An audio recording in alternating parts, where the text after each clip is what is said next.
to gain. We'll play the part, but it won't be the same. They have a habit overcharging, forcing the hand into a plea bargain. Offered up a plea deal,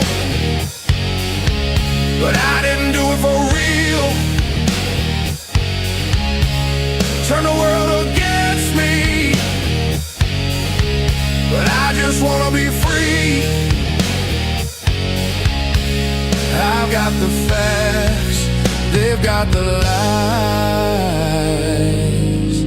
Motion denied.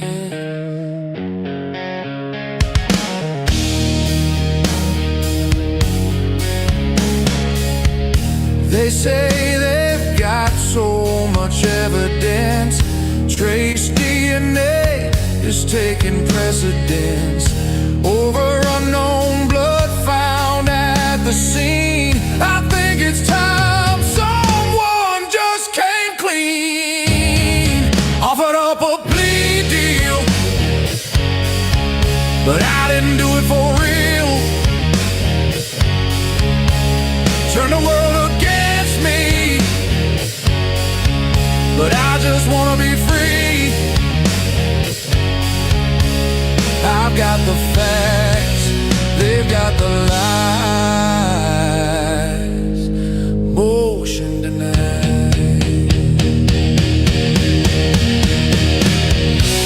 Been sentenced to death. I'm not a bad guy, not holding my breath. Rather do life than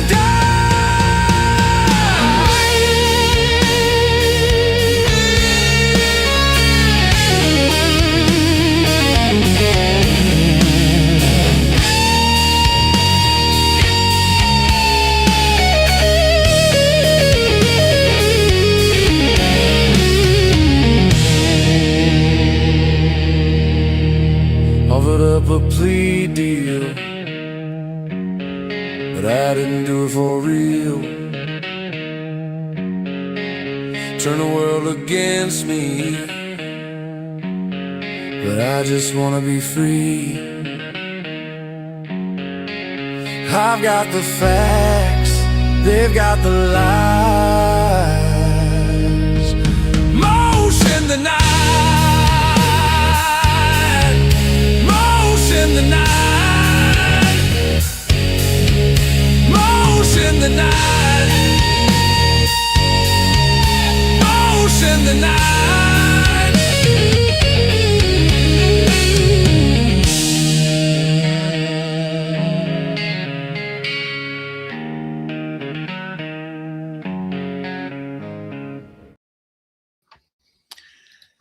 All right, welcome to A Crimes After Dark. My co-host is probably confused right now. I told her we were going to play 2 songs, but I had a spontaneous moment just to go with it. She's even giving that look back. She's like, what the hell just happened? I thought you were going to do another song. Work with me, Robin. Anyways, I'm going to just get this thing kicked off. Oh, my green screen's a little off, got a little black edge on that side. That sucks, giant donkey balls.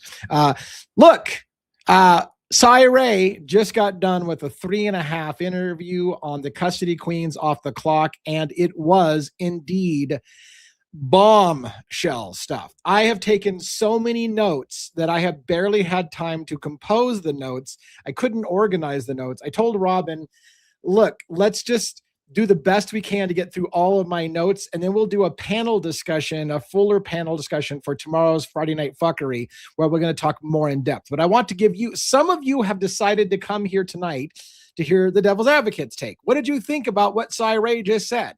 I realized somebody said, look, why do all the streamers that I watch go at the same exact fucking time? I don't know why that happens, but thank you so much for choosing my show to come watch tonight. And Robin as well. And unfortunately, we don't have one and we don't have any of the other panelists, but maybe it's a good thing tonight because there's just too much fuckery to cover.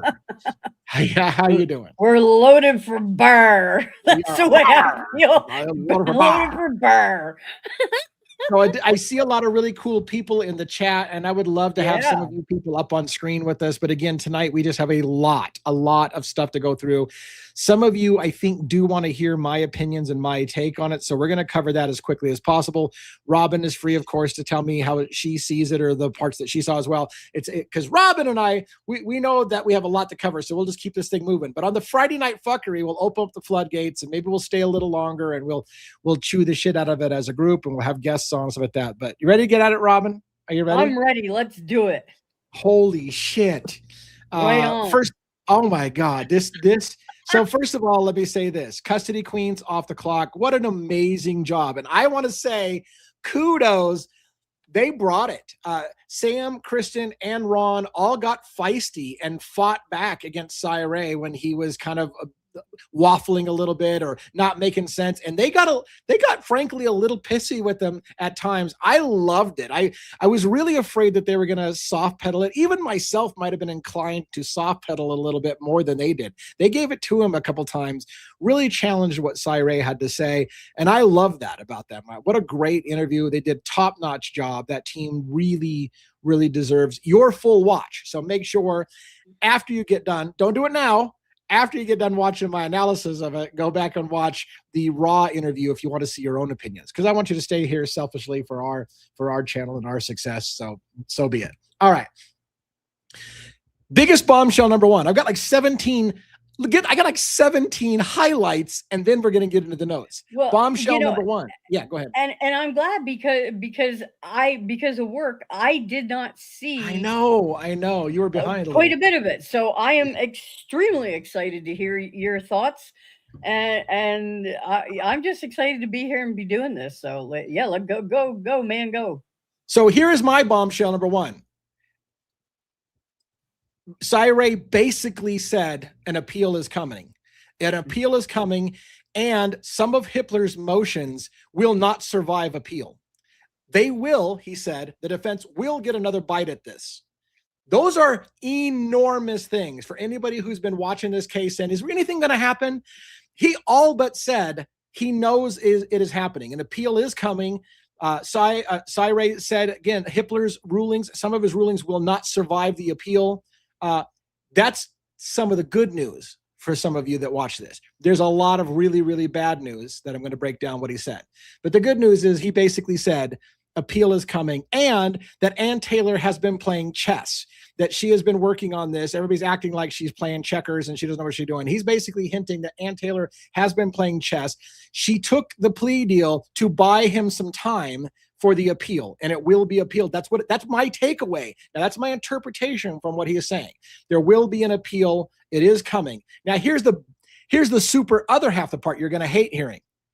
Cyree 100% believes Bryan Kohberger is guilty without a doubt, and the tragedy will be that they may get him off, and a person who committed the murders is going to walk, and you should all be furious about that.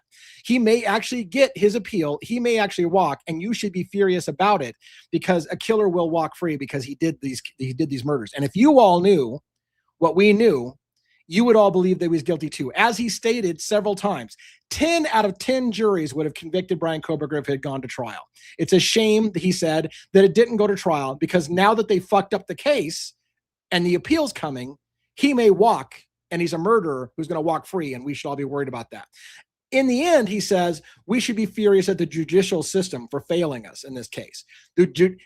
Whether or not you believe Bryan Kohberger is guilty or not, our anger should be placed at the judicial system, which failed us in this case.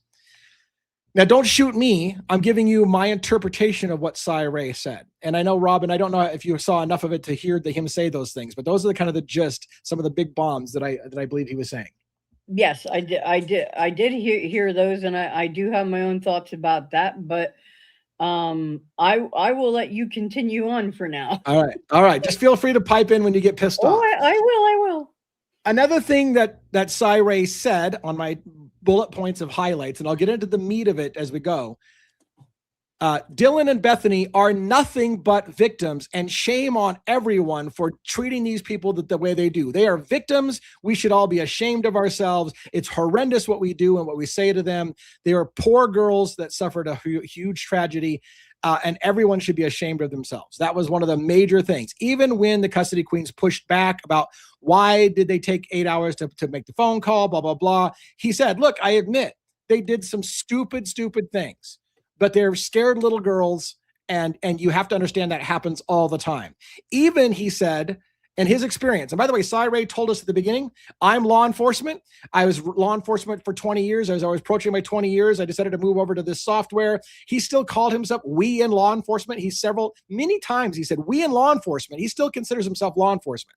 He believes Brian Koberger is guilty. And he said, look, in my experience, even rape victims will change their story over and over again. It's common when someone goes through a trauma to change their story. So Dylan changing her story shouldn't bother you that much. It is common. That happens all the time when someone experiences a tragedy. The details change, their memory changes because they've experienced trauma. So you should accept that and just move on. She's a victim that experienced trauma, and any of her inconsistencies is simply that. And in fact, he made a joke when someone said, hey, some of the stuff she even said that was dreaming. He goes, yeah, and isn't it amazing that her dreams are really, really accurate to what actually happened?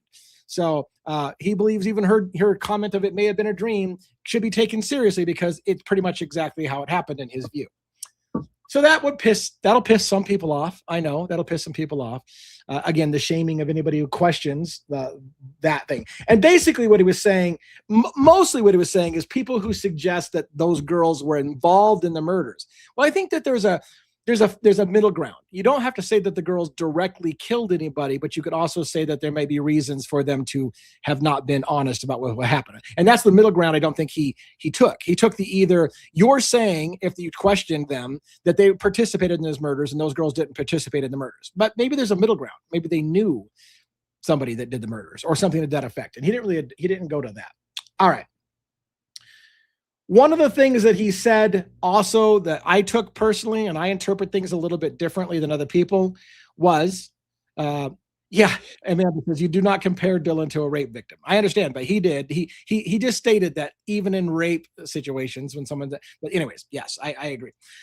Another thing that he said was something that really kind of pissed me off, which was essentially, and this is my paraphrasing what he said, we have no right, YouTubers and shit, to talk about this case because we haven't seen all the evidence. So we should shut the fuck up because you haven't seen the evidence. And furthermore, if you saw what he saw, you would know beyond a doubt that Brian Koberger is guilty and you'd feel ashamed for what you're doing. Now, I would counter this. Shame on you for making everything hidden so that all we get to see is what you said. They lied. And when we see lies, why wouldn't we question what really happened? So for you to say, yes, they lied, but if you saw what I saw, you would know they got the right guy. They just lied to get him. That's the ground that Cy Ray is trying to take. They got the right guy, but they did something illegal and they lied to get him, and that should be the problem. But the bigger problem is that he's the right guy, and because they lied, he may walk free, and that should piss you off. And all of you should have shut your mouth about this case because you don't know the facts and you're talking out your ass. I know the facts. I've seen them. However, I would push back on Cy Ray several times. They asked about things. He go, I don't know. I didn't see that. I don't know. I didn't see that. I don't know. I didn't see that. So does he know all the facts in the case? No. And that's why my biggest thing between him and Turvey and Christopher Whitcomb and everybody else is that they are all contradicting one another. And I feel like they're a bunch of little children that you got to fucking line up and say, okay, now who among you is really telling the truth here? You can't pick and choose. He's calling Turvey out and all this other shit. Yeah, he called Turvey out big time. He called Turvey out big time as being a hack. His credibility is going to be complete. And this is what he said. To get ahead, we're getting ahead of my notes. He said Turvey's credibility is going to be shot when the autopsy photos come out. The autopsy photos won't come out. They made it illegal for us to see the autopsy photos. You will never see it. He goes, when you see the picture that he says is a clump of hair in Ethan's hands, you're going to see his credibility shot. We will never see that, sir. They made it illegal for us to see it. So we will never see it. So this whole idea that Turvey's credibility is going to be shot when we see it, we will not see it. Now, he did say this on his wording. When it comes out, So maybe it won't come out legally. Maybe he knows somebody is going to leak the photos. Maybe those photos will be leaked, because he didn't say it was going to come out legally. He just said, when those photos come out, you're going to see that his credibility is shot. Now, maybe it will come out, but it won't come out legally. Or maybe it will come out legally, and there's a way it could come out legally. The way it could come out legally is if somebody in the family who it has legal access and right to get them decides to come forward with them. They could do that probably and still meet the letter of the law, because a family member does have access to it. So anyways, so that was a bombshell part. He gave an explanation of the knife sheath. The custody queens took him to task. What about the knife sheath that was reported at first as being on the floor? And to be fair, he had a pretty good argument for it, but he laughed it off as bad report taking. Bad report taking. It's a shame that there was bad report taking. Then he explained what may have happened was this, and it's what he said may have happened. What could have happened, he said, was law enforcement, when they're first going through the scene, doesn't see it because they're looking for different things. They're looking to clear the house. Are there killers in the house? Whatever. They're not looking for evidence left behind. So maybe that explains why they missed it the first time. But then on second pass, if somebody moves the sheet or the blanket and that moves the knife sheath and it falls on the floor, they could go, oh shit, that was under her leg, but it just fell on the floor. We can put it back where it belongs. But we should take a photo of where it is right now and document that this mistake happened, that we moved the knife sheath and it fell on the floor. So we'll take a picture of it, or we'll make a note that it was on the floor, but then we'll put it back where we found it when we moved it. So we moved the sheet, we bumped evidence. So we'll just put the evidence right back where it was. So that was his hypothetical situation about why the knife sheath was moved and why it's totally kind of understandable, because they accidentally bumped the knife sheath, knocking it onto the floor, which would be hard to explain. So they just simply put it back where it was. No harm, no foul. Oh, so his story, that's a complete work of fiction, Mr. Sy. Maybe your book should have been fiction. I mean, it's a plausible scenario. Is it ethical? I don't know that it's ethical and again, I think what he was arguing was because of bad record keeping, they didn't document that somebody accidentally knocked it on the floor, so they had to put it back. What happened was it's on the floor, it's in the bed, and they didn't correctly document that was explained because somebody actually bumped the knife sheath and it fell on the floor. Then they moved it up. So well, maybe what they need to do then is standardize police training so that they do know how to take a freaking report and maybe correctly document and take a goddamn picture of the correct thing. Right. Maybe that should be a course. I'll teach it. Yeah. Bombshell highlight number. Yeah, I agree. Bombshell or big point number 10 that I took. He said, there's a good reason why the plea deal happened. The defense knew he was guilty. That's what he said. Ann Taylor knew her client was guilty, and it was good for her, and it was good for the prosecution to take the plea deal, because the prosecution knew they had a problem if it went to trial, and they could possibly lose the entire case because of IGG. And I'll explain that in detail in a little bit. They could have possibly lost the entire evidence on Bryan Kohberger because of one mistake with IGG. They lied about IGG, and that one mistake could have lost them the entire trial. Simultaneously, he tells us, if it had gone to trial, 10 out of 10 juries would have convicted Bryan Kohberger based on the evidence. So how do you simultaneously say, if it had gone to trial, they were fucked because the IGG would have tossed out everything, but if it had gone to trial, they would have convicted him 10 out of 10 times. Those two don't fly to me. I feel like there's a lot of doublespeak on the whole thing. But basically, he suggested Ann Taylor knew her client was guilty, and the best thing she could do is get a plea deal for him. But even though he said that, then he made the hint that Ann Taylor's playing chess and bought Bryan Kohberger more time for an appeal. And by the way, he spelled, this is a bombshell. It's probably out of order. I have to do it now. Ann Taylor is on the record in the courtroom as saying, Your Honor, I cannot effectively defend my client with the amount of evidence that has been turned over that I haven't had a chance to look at. And she said, I cannot effectively. And as he pointed out, that is 100% the wording for ineffective assistance of counsel. She literally gave Bryan Kohberger the appeal window. I cannot effectively defend my client. And that is ineffective assistance of counsel. She said it out of her own words, and it's part of public record. Mm-hmm. So Bryan Kohberger has an appeal option right there because out of his own attorney's mouth, I can't effectively defend this guy. with what I've been given. He has until September the 3rd. That is Yeah. the date, September the 3rd. So he's got less than 2 months. So something needs to happen pretty damn quick. One of the comments, I think one of the major points Cy Ray tried to say all through the evidence, the interview, two things can be simultaneously at once. And this is true at once. And this is what's going to bother a lot of people. Two things can be simultaneously true at once. Bryan Kohberger absolutely did do the murders, and he's guilty.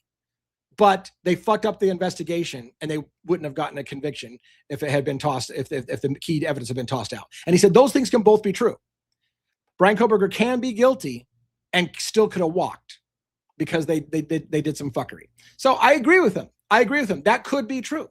I've said from the very beginning that it's not impossible for me to believe that Bryan Kohberger could have been involved in this murder. But I know they're lying about things, and that's the problem. And maybe, and to reiterate what I've said before, I don't feel that there's enough evidence to say that Bryan Kohberger was there. But Cy Ray told us that's because you don't know what I know. If you knew what I know, you would never have a question. Bryan Kohberger did it. If you knew what I knew and what the prosecution knows, no jury would doubt Bryan Kohberger's guilt. But, and here's the bombshell. I'm getting my notes out of order. Here's another bombshell. One of the, and I listen carefully and I think about what he's saying. He said, everyone's minds in America would have been, there's two phases to a death penalty case. There's the finding of fact. Did he or did he not do it? And then there's the penalty phase. Is it worthy? What he did, is it heinous enough to be worthy of death? Those are two different things.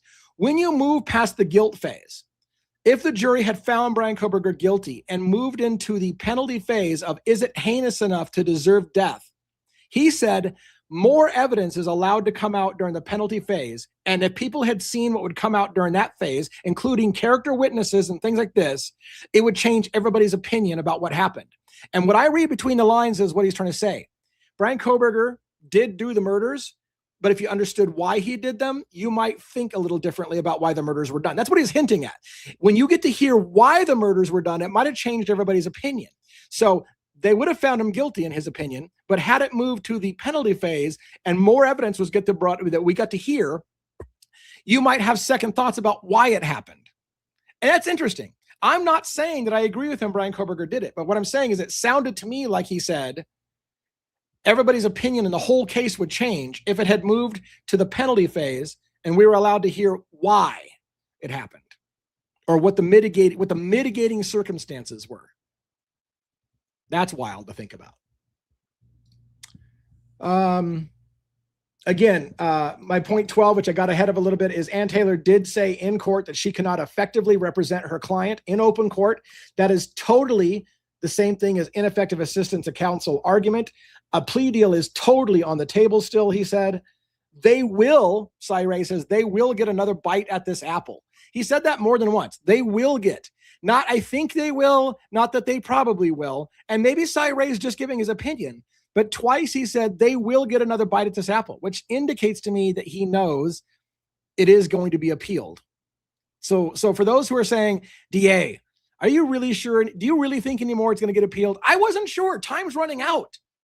But it sounds to me like Cy Ray thinks an appeal is coming. And furthermore, as he said, Ann Taylor's playing chess. She bought more time for the appeal.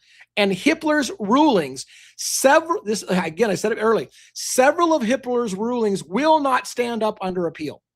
Some of the things that Hippler did, like I'm going to tell you what I think they are. He didn't say this. I'm going to tell you what I think they are. Denying the Franks motion, denying the alternate suspects motive, all of these little things, denying the Franks on the car, whether that was really suspect vehicle one the whole time, all those things were denied by Hippler. Nope, not going to fucking look at it.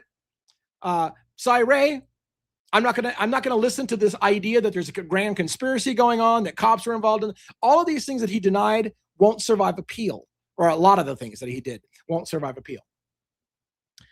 If they lose the IGG, they may lose the whole case. That's something he said, and that's something that terrifies him because, again, he believes Bryan Kohberger is 100% guilty, and he may walk because if it goes back to trial, because of an appeal, and the IGG comes in, it could ruin the entire case. And that's the part that's going to be really hard. I'm going to spend some time explaining it to you. That's going to be the really hard part because here's the other bombshell he told you, or he told us. Brian Koberger's DNA 100% was at the scene, and it was a lot of it, not a trace piece of DNA. A lot of Brian Koberger's DNA was at the crime scene, but you all don't know that because you haven't seen the evidence. He said it multiple times. Anyone who says Brian Koberger's DNA was not at the house is a liar. Brian Koberger's DNA was at the house. The problem was, this is what he said. Now, again, don't get pissed at me. I'm just reiterating what Cy said. The problem is that how they got to Brian Koberger's DNA was the problem. They used IgG illegally to come up with a path that led them to the name Brian Koberger. Then once they had Brian Koberger and tested Brian Koberger's DNA to the DNA, it was a 100% match, is what he said. The problem is that it was illegal to use the IgG path to get to it. So what he's arguing is Brian Koberger's DNA is on the knife sheath without question and all over it. But how they got to it was illegal. And so therefore, if they toss out how they got to it, then the knife sheath goes away and then it's a house of cards. Everything falls down because then you had no probable cause. You had nothing because they used the DNA and the fake DNA evidence, just a tip, as the FBI said. And he reiterated this. The FBI told them, you can't use the IgG. The FBI told them that. Don't use it. It's just a tip. You have to go get Brian Koberger, who is the guy, a different way. And they fucked it up because they were told. And by the way, Cy also said this. Moscow Police Department really didn't do anything wrong in this case. It was the FBI that lied. The FBI lied to Moscow Police Department and they just followed their lead. Cy pretty much puts all the blame on two FBI agents, Balance and I can't remember the other one. But he puts pretty much the entire case fuckery on the FBI. They're the ones that fucked up. And then everybody else just kind of followed suit. And the problem is he says, look, the prosecution knew for a fact Brian Koberger did it. They knew it. And they had a great case. They had a massive case. But because the FBI fucked up in the beginning and did something shady, the whole case could get thrown out and a murderer could walk because of this. And we should all be terrified about that. We're almost done with my major points and then we can get into the weeds a little bit more. He did state at one point, he has no desire to go to the retrial. If it goes to trial, if it gets appealed and it goes to trial, Cy says, I refuse. I do not want to testify in the case. And he said this, Judge Hippler hates me and will have me arrested at any chance he can. So he believes Hippler is out for his blood and his head. And he says, Judge Hippler will have me arrested if he gets any excuse to do so. So Cy wants nothing to do with the case. He also told the custody queens, I will never do another interview on this case. I'm burned out. I'm done. I'm tired of talking about it. You're the only one who's going to get the interview. No one else is going to, that's what he said. No one else is going to get an interview. You're the only ones. I'm done talking about this. I'm burned out. I'm just done talking about this case.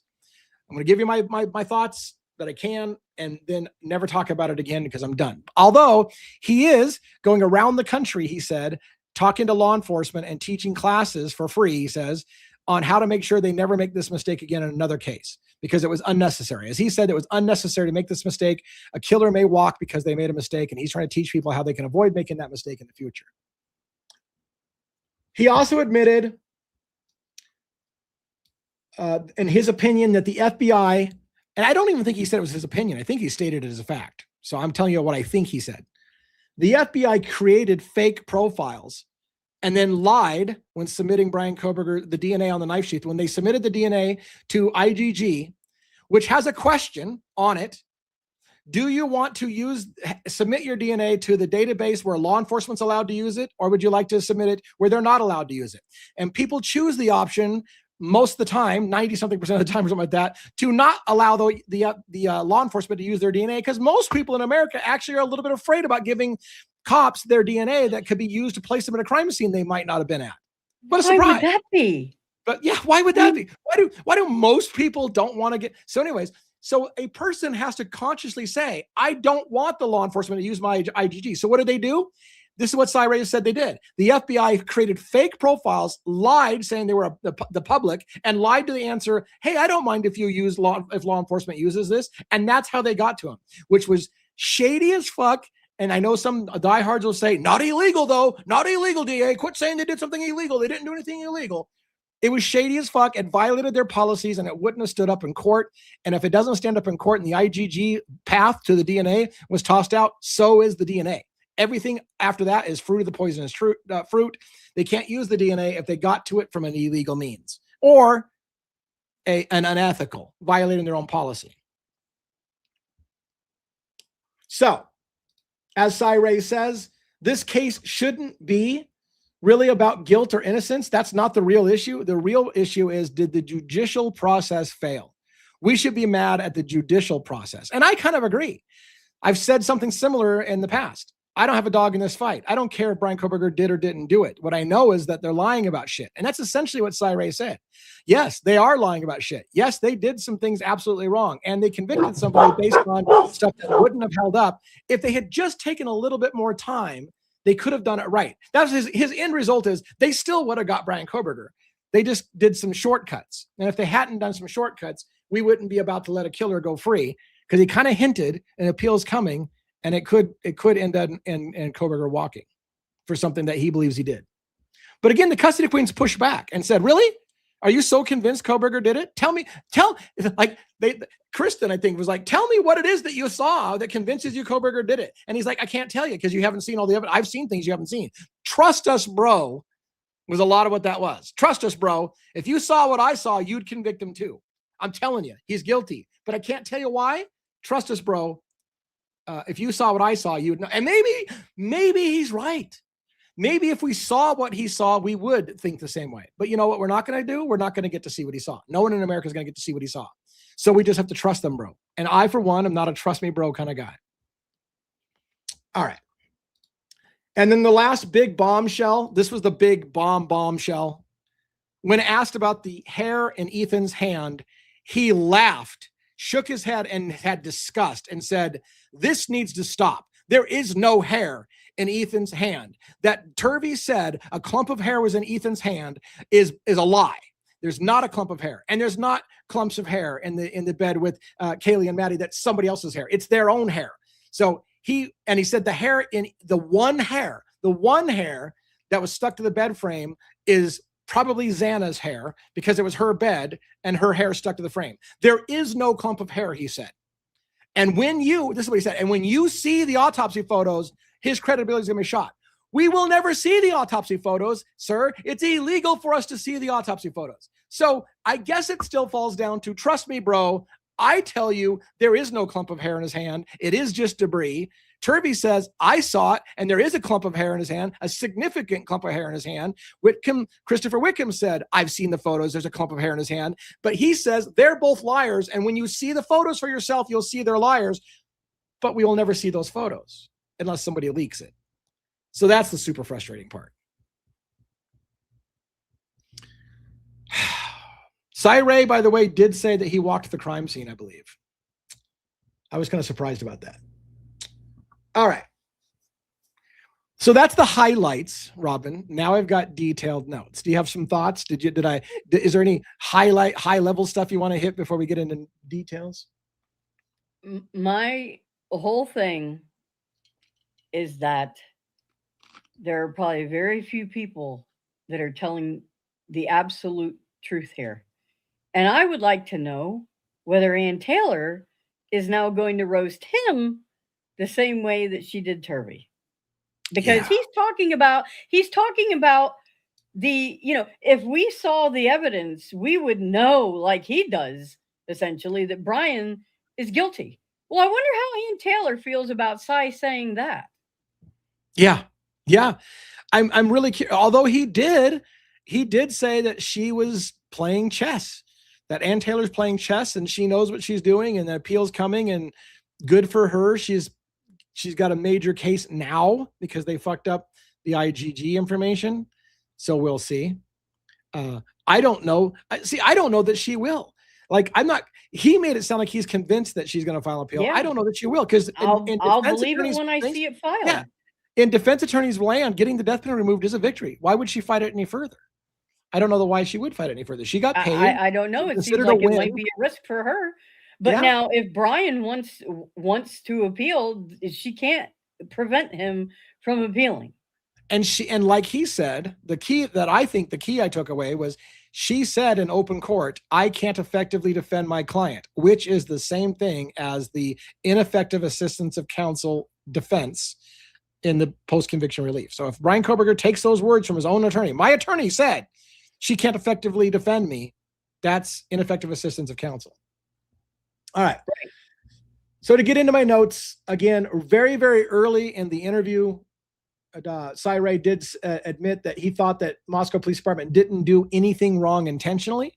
He did say that they made mistakes. He did say that the work was sloppy, but he does not believe in any intentional part to deceive on the part of Moscow Police Department. He did say that the FBI did intentionally do things wrong. They intentionally misled people, and they intentionally steered the investigation because they were co-located with Moscow Police Department. I'm adding a little bit extra to what he said, but he basically said MPD didn't do anything wrong intentionally. FBI did do something wrong intentionally. Amanda's popping me up something backstage. Let me make sure it's not important. Let's see. Oh, that might be good. Hold on. Amanda, you can't hit me with this kind of shit when I'm in the middle of something. Oh my God. Yeah, we're gonna put that. That's a good one, Amanda. It was about the DNA evidence, the statement that he says that Bryan Kohberger's DNA was definitely at the crime scene. There's a document that says that's not true, which is what he said was true. And again, he says, if you saw what I saw, you would know his DNA was there, and we've all been lied to. As he said, BK's DNA was on the knife sheath, and they knew it was his. They didn't need to go to IGG, and that's where they fucked up. They fucked up the whole case because they didn't need to go to IGG. They did some sketchy shit with IGG, investigative genetic genealogy, which they didn't have to do because they would have had him anyways because his DNA was already all over the crime scene or that knife sheath. All right. Thank you, Turkey Creek Gal, for becoming a new member. By the way, I was going to say, some people can pin comments and we can get those up here, but all right. Now, here's another thing that I thought was a stunner. A stunner. Do you remember when Twiz said that he was told privately that Cy Ray told him that Bryan Kohberger wasn't even in Moscow that night? Yep. That's what Twiz said. And I'm not saying Twiz is a liar. I'm saying we believed that they had a private conversation. We even heard Cy Ray say, hey, Twiz, don't get me in trouble again talking about shit I talked to you about. And the statement was that Bryan Kohberger was never in Moscow. Cy Ray definitely in this interview said, I absolutely believe Bryan Kohberger was in Moscow that night. He took a different route. And he said, that's another thing that the prosecution fucked up. The prosecution wants you to believe that he took Route 270. He left going south in Pullman, hit 270 and went east into Moscow, Idaho. And that's not how he went. Cy Ray said Bryan Kohberger went north through Indian Hills and dropped down on top of Moscow, completely in the opposite direction. And that the car that you see as suspect vehicle 1 isn't Bryan Kohberger's car at all. That's funny. So the vehicle that we see saying, here's Bryan Kohberger leaving Pullman, Cy Ray saying that's not Bryan Kohberger's car. And furthermore, and this was the stunner. Not only did he say the FBI lied about when the phone was turned off at 2:47 a.m., it actually was turned off at 2:54 and 45 seconds. Cy Ray says, I can tell you to the second when the phone was turned off, and it was 2:54 and 45 seconds, not 2:47. And Taylor said, those 7-minute differential matters. And what he said was shocking to me. Is he's like, furthermore, not only do we know that, but when you see the videotape of the white car leaving Pullman, it's going towards Wawa Park. It goes the opposite direction. I didn't know there was video footage of that same car they say is Kohberger's going the opposite direction, literally heading towards Wawa Park. It's on video. He dropped that. On video, that car takes a right instead of a left to go to Moscow. And they lied to you and cut off the time and said, no, here's that same car going this way on 270. It was a different car, and they knew that. They knew it was a different car. According to him, Kohberger went up north and into Moscow, a completely different route. He also says that Kohberger may not have even been in his own car, which is fucking weird, because he tells us over and over again that it is Kohberger's car without a doubt at the crime scene. but then tells us Koberger may not have driven his car north. He may have left in a different car, or his phone was in. It was all I can tell you is his phone went north, not whether he was in his car or not. But then he says it's definitely his car at the crime scene, and it's definitely his car and his phone south of Pullman when he turns the phone back on. So Cy Ray does believe. And by the way, the custody queens challenged him on, did he really turn the phone off, sir? Or did he just lose connection? And his answer was super weird. Here's what did he say? God, I didn't see that part. The devil's in the details. When they said, did he turn his phone? Did he power it off? Because he said several times, when Brian Koberger powered off his phone, it was at 2:54 and 45. And I think Ron or somebody questioned him and said, did he really power it off? Or did he just lose cell connection? And Cy Ray looked consternated. You could see him trying to figure out how to properly word this. And he said, well, Celebrite says the phone was powered off. That's the way he said it. Well, Celebrite said the phone was powered off. He didn't say that a phone was powered off. He said Celebrite was going to testify. There's a big difference. But then he continued to reiterate when Brian Koberger powered his phone off. So which one? It sounded to me like if you watch his face, he gets a little queasy when they say, did he power it off or did he just lose connection? And he's like, well, Celebrite was going to say that he powered his phone off. Great. I don't give a fuck what Celebrite was going to say. That's right. You're the cell phone expert. Did he? And when pressed, he said what he saw could be losing service, but Celebrite was going to say he powered his phone off. He literally said that. What I saw could have been done by several different mechanisms, including just losing contact with the cell. He said that. It could have just been that he just lost cell service, but Celebrite was going to say he powered his phone off. Listen, the devil is in the details on how he worded it. All right.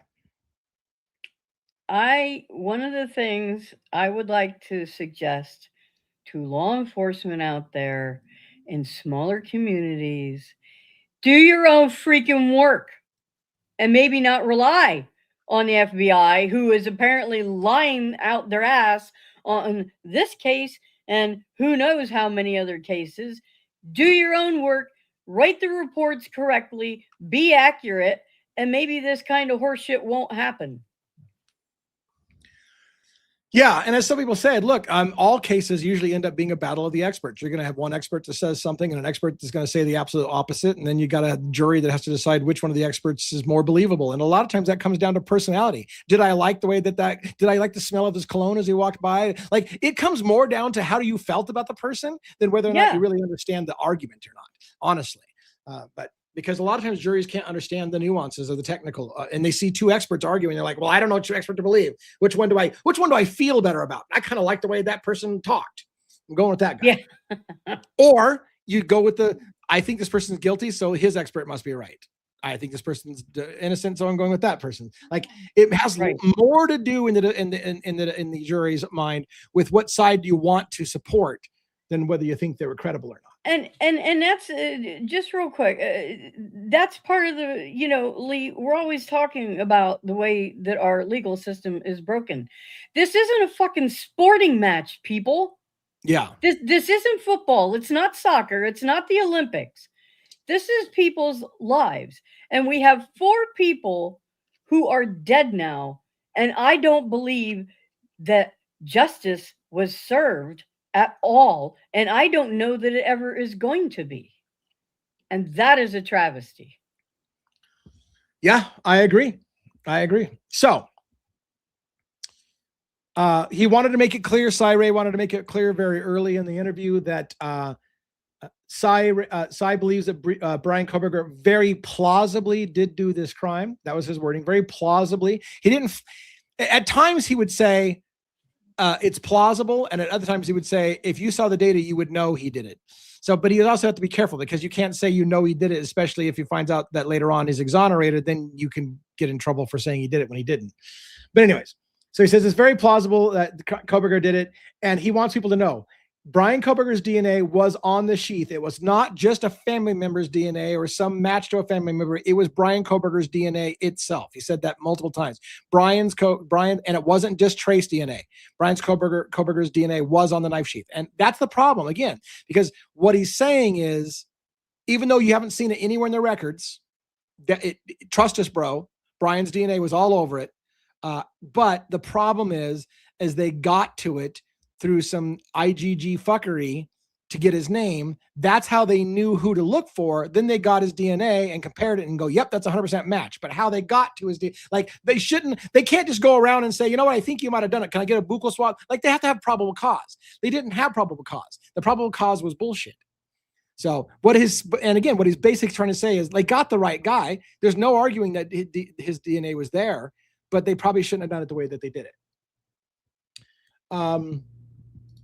He said that this is for those who like to look up documents. He said the July 2024 FBI report said that they were wrong about something in the record and that the phone was powered off at 2:54 and not at 2:47. So he basically was saying there's a report where the FBI acknowledges they know that the phone wasn't turned off at 2:47, that it actually was at 2:54, and it's on the record in some July 2024 document where the FBI says we know he didn't turn the phone off when we said he did, or when the prosecution said he did. And he said the vehicle that they show never went eastbound to Moscow. Eastbound and down. Loaded up and trucking. We gonna do what they say can be done. And then Cy followed it up by saying, I'm not saying Brian Koberger didn't go east. I'm saying he didn't go east on that road. So again, his problem is that the prosecution was going to lay down an argument to the jury about the route that Brian Koberger took, and it was wrong. The route was wrong. And it would have fallen down under defense attack, and then it would have made them look like they're wrong about things, and that's going to put that whole case in a bad position. But he's not saying Brian Koberger didn't go to Moscow. He just didn't go there by the route that they said. He also again admitted that Celebrate's logs even agree that BK's phone went off at 2:54 and 45 seconds exactly. But again, the powered off thing was Celebrate said it was powered off. But there's other ways it could have lost connection. Cy took issue when he looked at the mapped data that they gave from the cell towers, that when they were making the case against Brian Koberger, they left out, and he was not allowed to see, 92% of the data from the cell towers. He was only showing about 8% that convicted Koberger and made it look like the case against Koberger. And he says, you never do that. You need to see all of it to build a complete story. But he was only shown 92% of the data was excluded from him being able to see it, which is why he knew, I think, they were fucking with some things, because they gave him a very small sample to look at.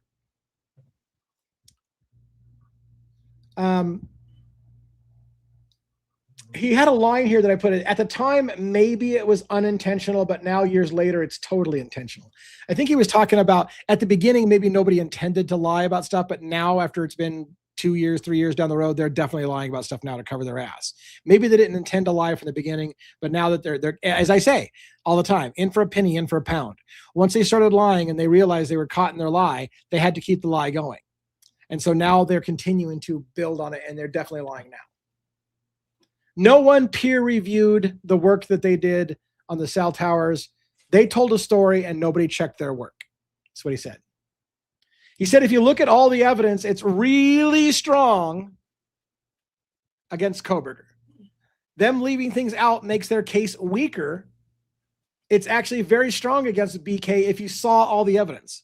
So ironically enough, he's saying they hid information from you, and it's stupid that they did, because if you had seen all the evidence, you would be convinced Brian Koberger is guilty as well.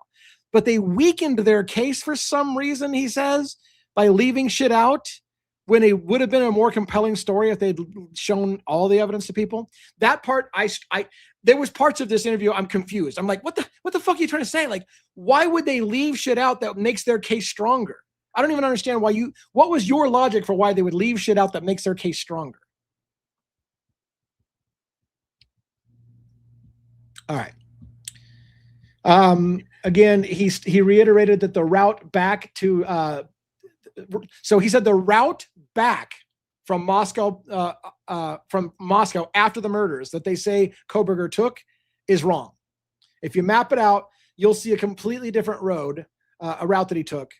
And he said, he even hinted, you may even find where the murder weapon was deposited. He claims that he can track, Cy Ray can track Bryan Kohberger in his car taking dirt roads that they never looked at. And along those dirt roads, Bryan Kohberger could have deposited the murder weapon, but they never looked at that because they were looking at the wrong roads. And that as he said, I can show you for a fact, Bryan Kohberger was driving very specific dirt roads. The timing is exactly correct on how long it takes to the speed that you have to go on those dirt roads. And they didn't look at that path that he took back to Pullman. So again, he still believes it's BK all the way, even though he admitted, and he used language that drives me insane, Robin. He admitted when they asked, so is there video footage of that vehicle going that you say that you can track? And he's like, yes. And it's consistent with Bryan Kohberger's car. It's a white car. Mm-hmm. He said. It's a white car, but he did add a white car consistent with Bryan Kohberger's car, of which matches up exactly with Bryan Kohberger's cell phone movements. So he was admitting, I'm not 100% sure it's Bryan Kohberger's car, which is funny because a lot of people are saying, what if Kohberger did it, but he drove a different car? What if he took a different car to the murder scene? Maybe it wasn't his car. Maybe that was part of his brilliant getaway plan, is I'm going to take my car out of town, but then I'm going to swap cars, go do the murders, and then swap cars again when I go home, and they're looking for the wrong car. Was that part of the evidence that we haven't seen, that if we had seen what happened and realized he swapped cars? I don't know. Was he hinting at that? I don't know.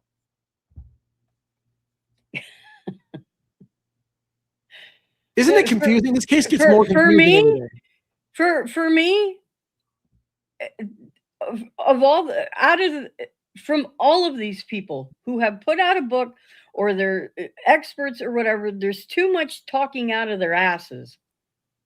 I'm sorry to be blunt, but there is. You cannot have your cake and eat it too. I know. You can't tell us to trust you, but if we saw everything, you would know that he's guilty. But like you said, Lee, we're not going to see it because, why? There's legislation now and we're not. Yeah, makes it illegal for us to do. Oh. All right. He said another thing, and the custody queens took him to task on it, and it was brilliant. If you haven't seen the interview, you need to watch this moment. It's fucking brilliant. I loved this moment. Earlier in the interview, he says, Cy Ray says, we had cell data from all of the victims and Bryan Kohberger going back 6 months before the murders. And when you overlay all the movements of their phones for the past 6 months, a very interesting story emerges. He was hinting without saying it that Bryan Kohberger did have connections with the victims in that house. And if you laid their cell phone movements out for the 6 months prior, a very interesting thing will show when you overlay all the movements of their phones for the 6 months prior to the murders. But one of the custody queens, and I can't remember which one, it might've been Kristen again, challenged him and said, and she pulled out a report and said, from your own report, sir, you said that you examined all of the data of all of the victims and Bryan Kohberger, and there was no overlay of any of their phones to each other. Yeah, I did say that. And I'm like, well, then which one fucking is it? If you overlay their phones, does it tell a very interesting story? Or did you look at them over the overlaid phones and you concluded in a report that you wrote that there was no connection between him and any of the victims anywhere? Like, what has changed? Why is Cy Ray saying now if you overlay the maps of all their phones, you'll see a very interesting story? But then he says, I put in my report that there was no connection between them. These people are all very good fiction writers. Very good fiction writers, all of them. Somebody actually wrote in the chat, did the Aryan Nations get to your number or what, Cy Ray? Like, who threatened you? Have you changed your opinion all of a sudden? It's mind-boggling. I mean, the way that he took the prosecution to task, saying, I know that you lied about where you got not having reports from the FBI, when Mr. Boyd Jackson is the way that you get him if you want to get him through the back door, and I know that you did it. Yeah. But everyone did a great job, right? Yeah, and E-Potty's mentioning Jesse James Bailey. Jesse James Bailey came up several times in the chat during this irate thing. Jesse James, and even Ron, the appellate attorney for the custody queens on the clock, said something about, there was a big drug force thing going on and an arrest of Jesse James Bailey. And he's like, yeah, and he kind of waffled around that too. Like, yeah, but I'll get to that in a little bit. How are we doing on time? All right, the first, I can do this, I think. Okay, another thing he said. Somebody asked about Jack Showalter. He was emphatic. There is zero evidence of Jack Showalter's involvement. Zero. And there are no other viable suspects in this case. Brian Koberger is the only viable suspect in this case. So he wanted to make it clear, no, Jack Showalter is not at all involved. There's zero evidence of it. There are no other viable suspects. The only viable suspect is Brian Koberger. He did it. The DNA says Brian Koberger did this. He insisted, and no others. And again, it's weird because at times he would do the whole, I'm not saying Brian Koberger did it, but then at other times he'd be like, the DNA says Brian Koberger did it and nobody else. Again, he went through a period of time where he talked about Bethany and Dylan are victims and nothing more. And anyone who suggests that they were involved defies common logic, and it's absurd. So anyone out there, he even commented about seeing some early YouTubers suggesting that there was something sketchy about what the girls did. And he said, it defies common logic. Any person with common logic knows that those girls had nothing to do with it. They're victims only. And it's absurd what you guys are talking about. Yes, the girls made mistakes, he said. Yes, they have some explaining to do, but they are scared victims. And it's absurd to think otherwise. Everyone, he said, has credibility issues in this case. Everyone in this case has credibility issues, but that's because they were all traumatized. And you need to understand that that's what happens when people are traumatized. It's common. So he says the case itself does not make or break on their credibility. The credibility of Dylan and Bethany has nothing to do with the evidence against Brian Koberger. As he states, this case is airtight and nothing about those girls' testimony would change the outcome. Airtight, huh? Yeah, but yet the prosecution didn't feel that it was, or else they wouldn't offer the plea. But it's airtight. Okay. He also hinted, and this bothered me, Robin. He also, I don't know what time you got into the interview, but he also hinted that I could not, the way he worded it was very tricky, but he basically said, at any point in Dylan's mini versions and testimonies of what happened that night, anytime she gives any information that comes close to actually BK, we can trust her on that. And everything else you can chalk up as confusion. So he literally said, all the points that Dylan talks about, if she mentions somebody about his height, you can trust that. If she says bushy eyebrows, you can trust that. If she says, I'm not sure it was a dream, that's just her being confused. Anytime she says anything that points to Brian Koberger, you can bank on that. That's good information. And I was like, what a cherry picking. I mean, it's totally a cherry pick. That's just preposterous. And when questioned about her making comments about dreaming, he says, yeah, but her dream was pretty accurate, wasn't it? Called her a poor girl, and that everybody else was sick people for thinking that they could possibly be involved in this. Yep. Sure. And he even suggested Dylan changing her story might be a defense mechanism because people are starting to blame her. So she changes her story to avoid being like, she wants to move this away from herself. So of course she's going to, for self-preservation, she's going to say anything that makes it look like she wasn't guilty. So you should expect the poor girl, when she's being accused of being involved in the crime, of lying about things because she's going to try to get away from those horrible allegations that aren't true. So he kind of indicated that her lies are natural defense mechanisms of somebody being unjustly accused of something they didn't do. He reiterated in no uncertain terms, there is no evidence of a cleanup at this site. No evidence. He said, they said, what about the cleanup? And he laughed. There is no cleanup. There's no evidence of a cleanup. He was adamant. He was almost angry. There's no evidence of a cleanup. So everybody's telling you bullshit. How is it that blood didn't get tracked all through the house? Well, he has an example for that. He has an example. Here's what it is. This is his example. If if the killer did not step in a pool of blood, there's no blood to get on the bottom of his shoe. Therefore, he says it happens all, this is what he said. I've been a cop for over like 20 years. It happens all the time. A killer is standing flat-footed, spills blood all over the place, but his shoe is already flat to a surface, so therefore no blood gets under the shoe. He didn't step into blood. When he steps away, the imprint of the shoe is left behind, but there's no blood on his shoe, so there's no blood to track throughout the scene. It is extremely common, he says, for people not to track blood around because they're flat-footed and they didn't get blood on their shoes, which I think is asinine because that whole room was a bloodbath and there was blood everywhere. So there's, what was he, the most, and did he flat-footed kill 2 people and never move? Never, he's like, and fucking, like, think about this. You're fighting with Xana and Ethan and they're moving around, but you stand flat-footed and never move your fucking foot? Never move your foot. I mean, Xana alone. Okay. And even so, you're flat-footed, you're still going to leave a shoe print of some sort because guess what? The blood would be around your foot. Okay? Yeah, and I would argue probably leaking through cracks and crevices. Yeah, I thought it was really bad. But again, what am I supposed to believe? The guy's law enforcement has been law enforcement for 20 years, and he says I've been at all kinds of crime scenes. It's super common. You know what he also said?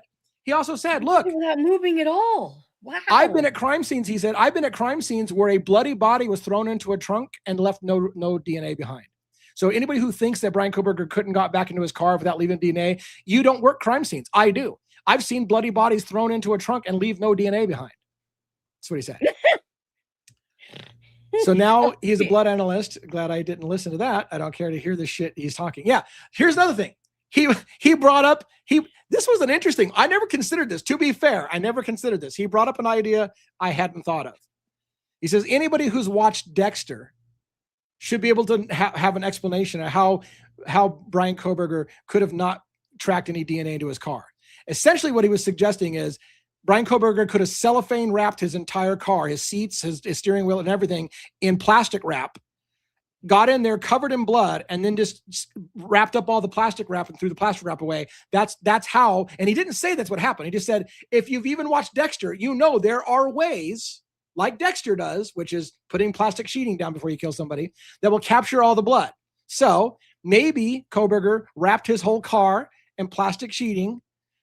Maybe, according to Sutton, he was naked and covered in blood as he tiptoed through the tulips back to his car, sat his bloody ass down on the cellophane wrap, and then just wrapped it all up and threw it in the garbage, and nobody knew the difference. I don't know. Is that plausible? It's something I hadn't thought of before. Well, he did it really quick. I mean, and where what was, I'm sorry, I don't buy the fact blood dries. Blood doesn't just all dissipate into the ether, into the atmosphere. Yes. That's not how blood works. There was another awesome moment for the custody queens. I wish I could have given them the rubber cookie award on this one. This was great. So when Cy-Ray was getting adamant, there's no evidence of a cleanup at all. Ron or somebody said, well, what about the diluted blood? And he kind of was like, what? And he's like, the diluted, he goes, look, diluted blood is a common part of crime scenes. There's always diluted blood of some kind. He goes, so that's common. And he says, there's no evidence of a cleanup. So Kristen fires back and reads from the documents. Law enforcement documents say that there was evidence of a cleanup. She called him on it. Like the law enforcement documents said there's evidence of a cleanup. There's no evidence of a cleanup. Anyone who says otherwise is a conspiracy theorist and a moron. Well, it's in the law enforcement documents that there was evidence of a cleanup. So I don't know. So then he backpedals from that and says, well, I didn't see that. So he didn't see in the law. I guess he didn't see in the law enforcement reports that they themselves said there was evidence of a cleanup. He reiterated that lack of footprints, bloody footprints going through the house is not surprising at all to him. He explained the flat-footed thing about how you don't get any blood on the bottom of the shoe if you're not stepping in a pool of blood.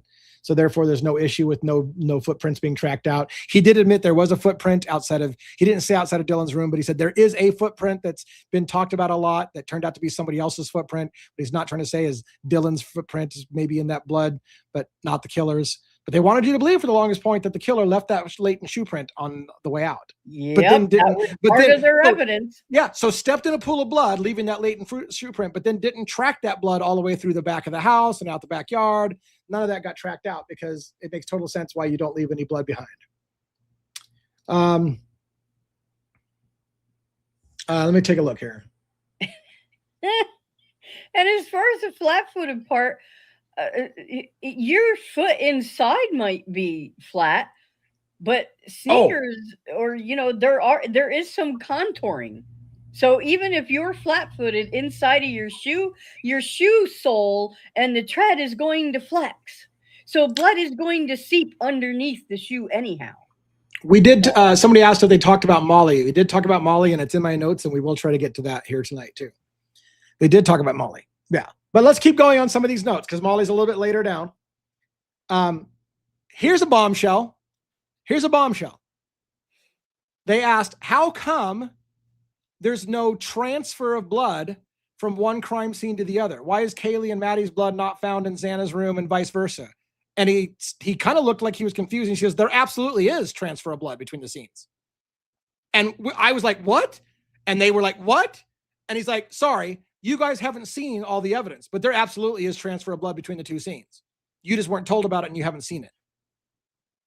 So what do you make with that? What do we make with that? Are we idiots then for saying no? Because what we said was there is no evidence, any transfer of blood between. And that's true. We have seen no evidence. He's saying, trust me, bro, if you saw what we saw, you would see. And so they asked him, well, then who was killed first? And he laughed and he said, upstairs. It's all out there. It's been said already. Maddie and Kaylee were killed first, and then the killer went down to Xana and Ethan's room. And he acted like everybody should know this. It's already out there in the public. No. But see, and he said the blood trail is very clear. He said, let me finish this thought, Robin. It's very clear, he said. Kaylee's blood is on the stairwell and down below and whatever because the killer started upstairs and tracked your blood down to the first floor. It's very clear. He says he was not sure why we have questions. There is blood transfer between the two scenes, and it started upstairs. That Kaylee's blood ends up on the second floor because it started up there, and he brought it down and tracked it through the hallway or whatever. And he said that there's blood transfer between the two scenes in that Kaylee and Ethan's room, or not Kaylee and Ethan, in Xana and Ethan's room, but we just haven't seen it. So we're just going on bad information. We haven't seen what he's seen. So, anyways, go ahead, Robin. This is another problem I have with all three of these guys who have come out, two of them after book deals and another one just for whatever his deal and reasoning for doing it was. I don't know. But when they sit there and they want to smirk and they want to laugh, but yet not offer receipts or any real evidence, just trust us, bro. Trust us, bro. Laugh in my face. Okay. Yeah. And he was. He'd laugh at times for asking the questions. Like it's disrespectful. It is my constitutional right to question these things. You are admitting, sir, that the FBI lied their asses off to get the person that they feel is the guy. But you want to sit here and laugh? I don't think so. I don't appreciate it. I agree. I felt the same way, and a lot of people did. A lot of people were checking out of the they had a big audience for the Sirate thing, but a lot of people were like, I can't do this. I can't listen to this fucking guy. This guy's mocking. And several times we should all be ashamed of ourselves in the true crime community because we don't have all the facts, and therefore we're just talking out our ass. So apparently everyone is supposed to just shut the fuck up and take law enforcement's word at it because we don't have all the facts. We're not qualified to talk about true crime. I guess true crime as a genre should be over, in his opinion, because no one's allowed to talk about true crime if you don't have all the facts. So, and we never will have all the facts. So, I guess nobody should be able to talk about true crime. Anyways, they asked him about the bathroom downstairs, first floor bathroom, and why it was so clean. And they asked, it seemed to me that nothing was tested in the downstairs bathroom. He laughed at that as well. He laughed and he said, there's nothing to test in the bathroom. There's nothing to test. Why would they have tested anything in the bathroom on the first floor? There's nothing to test. He says nothing at the crime scene changes the evidence against Brian Kohberger. It would only muddy it. That's what he said. Anything they tested on the first floor would have only muddied the argument against Brian Kohberger. I couldn't believe he said it. Why would we test anything? It would just muddy the case against Brian Kohberger. Well, yeah, that's what reasonable doubt is about. For fuck's sake. So he said there's no evidence to clean up on the first floor and it wouldn't have changed the case. Then he said this bombshell. Brian Kohberger's motive, opportunity, and pattern of life shows that he is an excellent candidate to have committed the crime. And I about dropped my fuck. the prosecution over and over again said, I can't connect Bryan Kohberger to this house at all. I don't know how he picked the victims. I don't know how he picked the house. There's nothing that says that he's doing it. And yet he says Bryan Kohberger's motive, his opportunity, and his pattern of life make him an excellent candidate. And even the girls pushed back on Cy Ray because he started to say, look, Bryan Kohberger was driving all over the place late at night. And she says, wait a minute. You yourself said that was evidence that shows Bryan Kohberger's pattern of life was to normally do that. Now you're acting like it's a pattern of life that shows guilt. And he kind of waffled on that. Well, I mean, what? Which one is it? Is his pattern of driving late at night and going random roads proof that that's his normal pattern and should be considered as not guilt? Or is it proof that he's stalking the girls? And he did fall short of saying there's no evidence Bryan Kohberger stalked the girls. But he did say his motive, his opportunity, and his pattern of life would show that Bryan Kohberger is a great candidate. Where is that? Oh, yeah. You guys don't know all the evidence. You haven't seen all the evidence. So I can't really talk about it. Oh, yeah. Yeah. I keep forgetting. Trust us. And again, he reiterated 10 out of 10 juries would have convicted Bryan Kohberger if they saw the evidence against him based on his 30 years. Based on my 30 years in law enforcement, 10 out of 10 juries would have convicted Bryan Kohberger if they knew what I knew. If they saw what I saw and it was presented at trial, they would have convicted him 10 out of 10 times. And he added, if you guys saw what I saw, you would agree. Yeah, what was all the then he added, I know what he said. The motive is clear. What motive? The prosecution has never been able to present the motive. Not that they need to. They don't have to provide a motive, but they didn't even postulate what the motive was. They said, we don't know. We don't know why he picked that house. We don't know why he went there. We don't know why he picked that night. That sounds to me like you don't know the motive. But Cy Ray now is saying the motive is clear. His motive, his pattern of life, it makes it very clear he was the right candidate. And maybe it's in that evidence that we're not allowed to see. The stuff that would have, and again, maybe it's in the evidence that we only would have seen if it had gone to the penalty phase, where more evidence would get brought in to bring up why. Why did he do it? Because that's what I wonder. Is what he knows, the stuff that he knows about Bryan Kohberger's motive, is it in that stuff that we only would have seen if Bryan Kohberger had been found guilty? And then they would say, yeah, he did it, but here's why. And the jury should see why. So maybe he does know stuff about why Bryan Kohberger did it. And maybe that's why the prosecution can say, we can't tell you the motive, because that motive would have only come out if they convicted him and went to the penalty phase. Do you follow what I'm saying? Yeah. So anyways, he stated, if all the evidence had come into the trial, if you were the defense attorney, you'd be looking for a plea deal. Again, the evidence against Bryan Kohberger, in his opinion, is overwhelming. And if you were his defense attorney, you'd be looking for a plea deal ASAP. The defense, he said, lost almost every single motion that they filed. It was going to be an overwhelming task for the defense to win, he said. And again, how do you do both of these? Every motion she made was, listen, oh my God, I can't even do this. Every single motion she filed was denied, he said. But he also said that if this goes to an appeal, that some of Hippler's rulings will not withstand appeal. In other words, he probably denied her shit. He wasn't supposed to not deny her. But he then tries to say, because he denied her everything, the defense had an overwhelming task before them. Yeah, I agree. And so they were looking for a plea deal. I agree.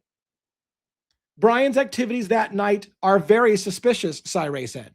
Bryan Kohberger's activities that, and again, this is where they pass back. I thought you said that it was normal for him to go for drives in the middle of the night. So how can you simultaneously say Bryan Kohberger's movements that night are very suspicious, but then say he always goes for drives late at night? It's his normal routine. So then Cy Ray lost me, and you have to see it for yourself. Cy Ray lost me when he went through, he was trying to make fun. He was trying to make fun of the conspiracy theorists who think that Bryan Kohberger was framed. And so what he said was, look, if you want me to play conspiracy theorist for a minute and try to say that somehow I think that Bryan Kohberger was framed, that means, and this is how he started to lay his logic, and don't expect me to try to defend it because I fucking can't. That means you would have to believe that law enforcement decided he was the person that they wanted for this crime before it happened. That in March of 2021, they lied about and framed him buying the K-bar knife. They somehow knew he was going to come out to Pullman. So he went through this whole crazy thing to make it look like It is crazy to believe that anybody conspired to make Kohberger go down for it, because you would have had to start before the murders even started to start framing him. And I don't even want to have to try to explain his logic hole, which is a major logic hole in my opinion. But he was doing a straw man argument. I'm going to put a straw man argument and fucking flamethrower this shit to make it look how stupid it is, when it was a straw man argument in the first place. It was a dumb argument. But he tried to look like he dismantled the whole idea that Bryan Kohberger could have been framed for the murder. He reiterated, there's no way Bryan Kohberger is framed. That's completely illogical.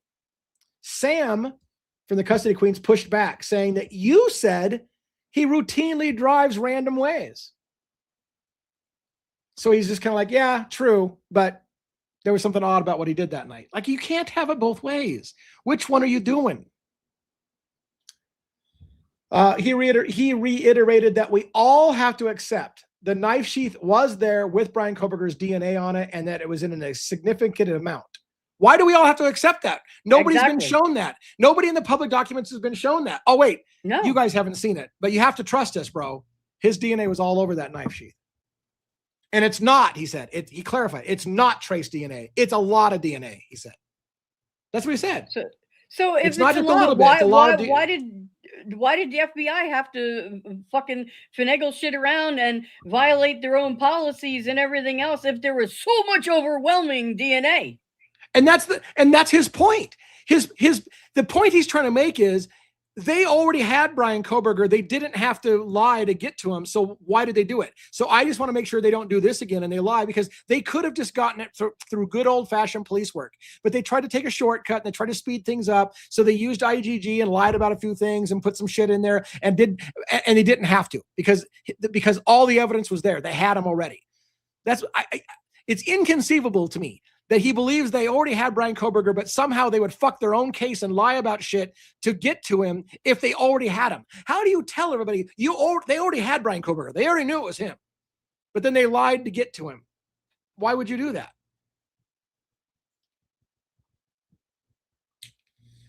Anyways, Cy Ray said that Bryan Kohberger has taken a lot of trips on the north route to Moscow. He's gone a lot of times that way, on the back on the Indian Hills way. And that it's documented that at least once a week he was going that route. He didn't say he was planning the route to the murders, but he said, look, Kohberger did that route up north a lot. So he didn't go south, and he didn't go along the path they said. He went north. So he's still the killer, and he's still the guy, even though everything about the prosecution's case is falling apart. He isn't suspect vehicle 1 leaving Pullman. He isn't suspect vehicle 1 heading east on 270. He went completely different direction, and it may not even been in his car. But yet somehow, trust us, bro, it really is him. It's him.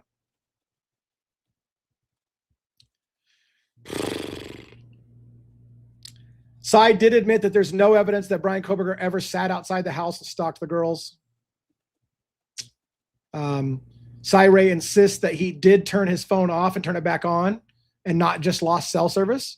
But yet, when they talked about that whole, when he loses cell service, was it? He said, well, Celebrate said it was, he turned it off.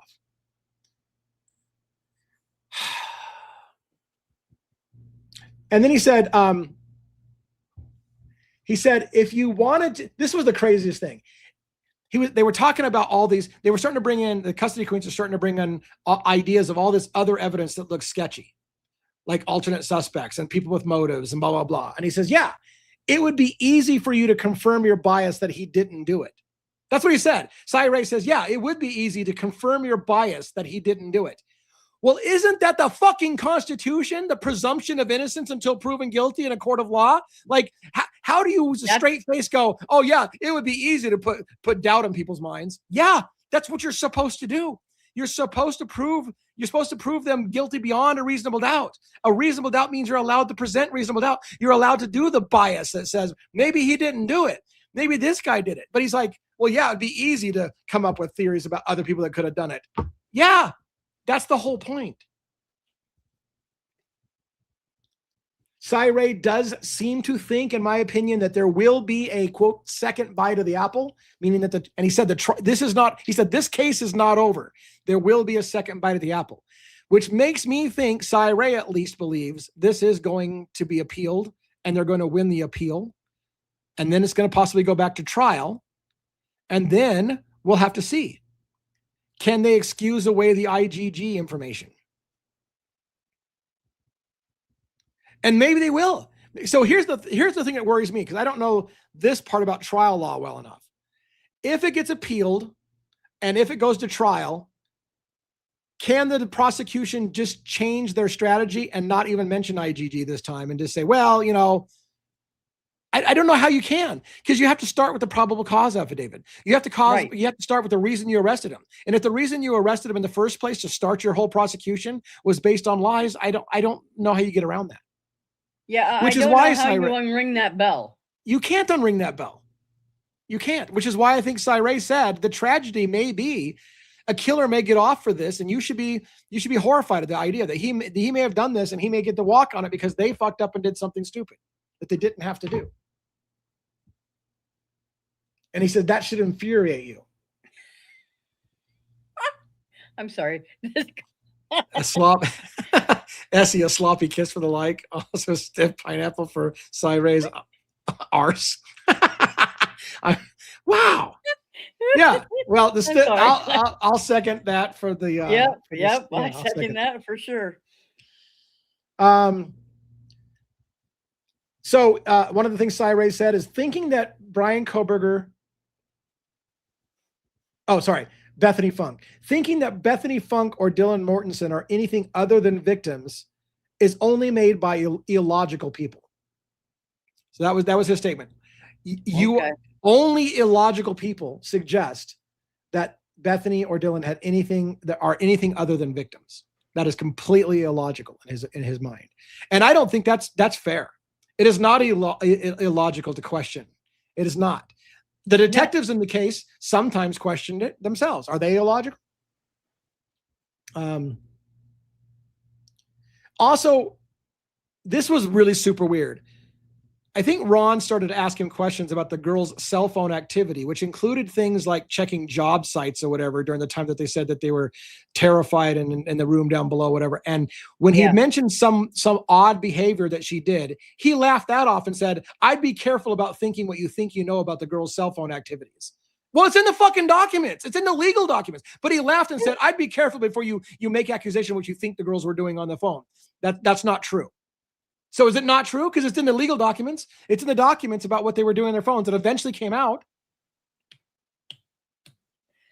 Anyways. When you write a book, you make sure that you have all of the fucking facts, especially if it's a non-fiction book. Why? So all of these people who have written books about this case or any other case needed to do their due diligence here. He didn't read all the reports. He didn't read everything. But yet you're an expert. Yeah. And that's the thing. Like, there were several times he admitted, I didn't look at that. I didn't look at that. I didn't look at that.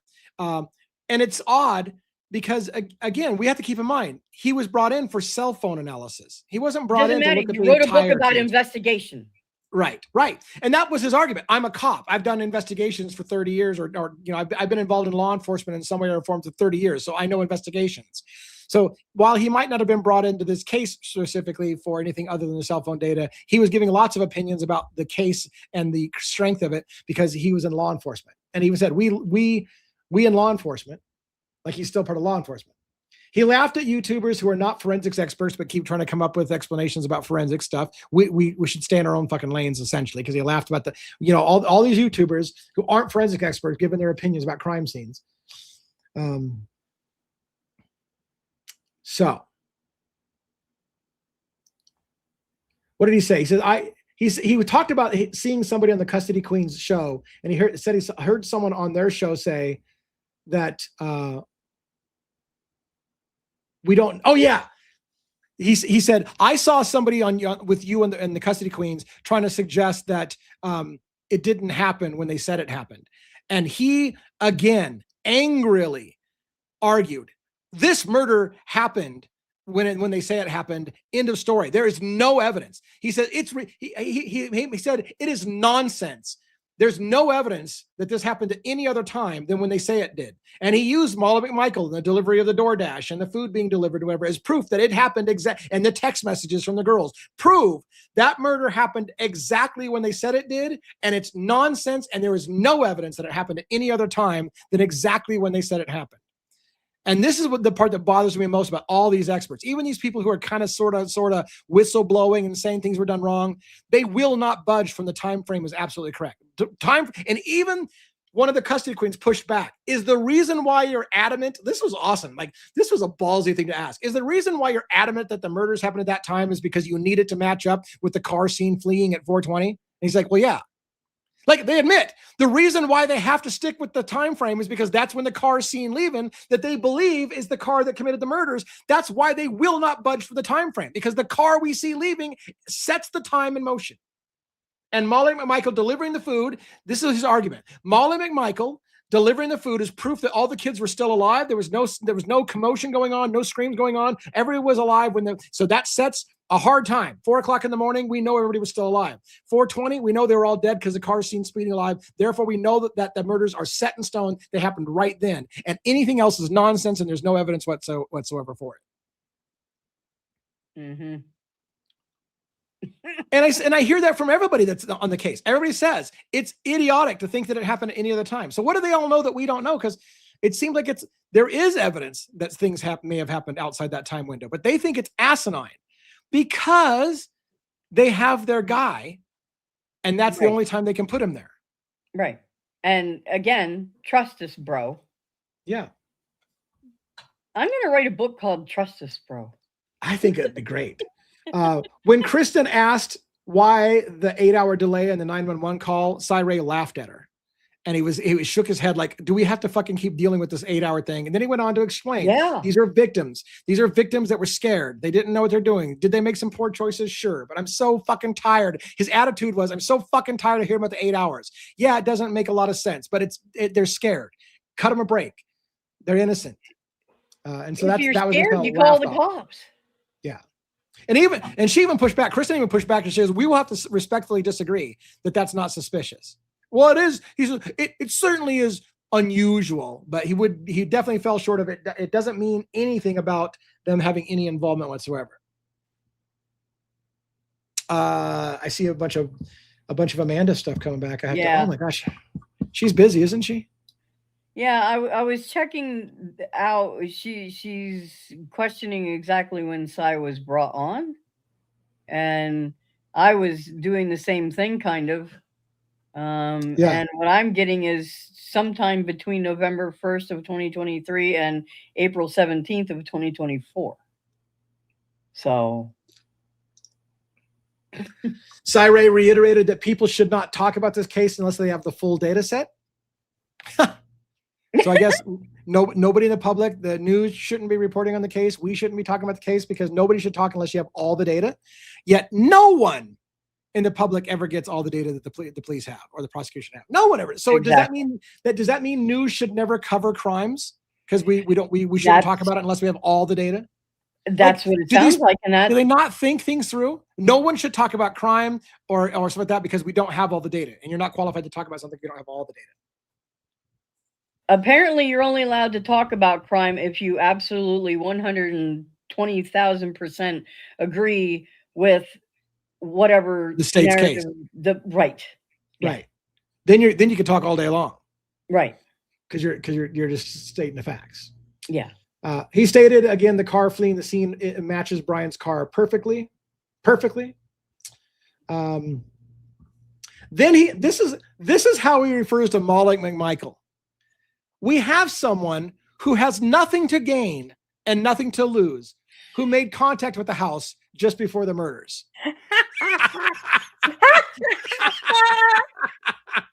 Bill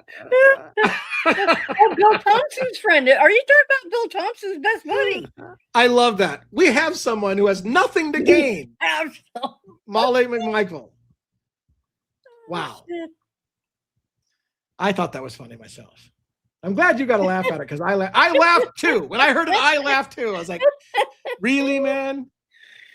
Oh, shit.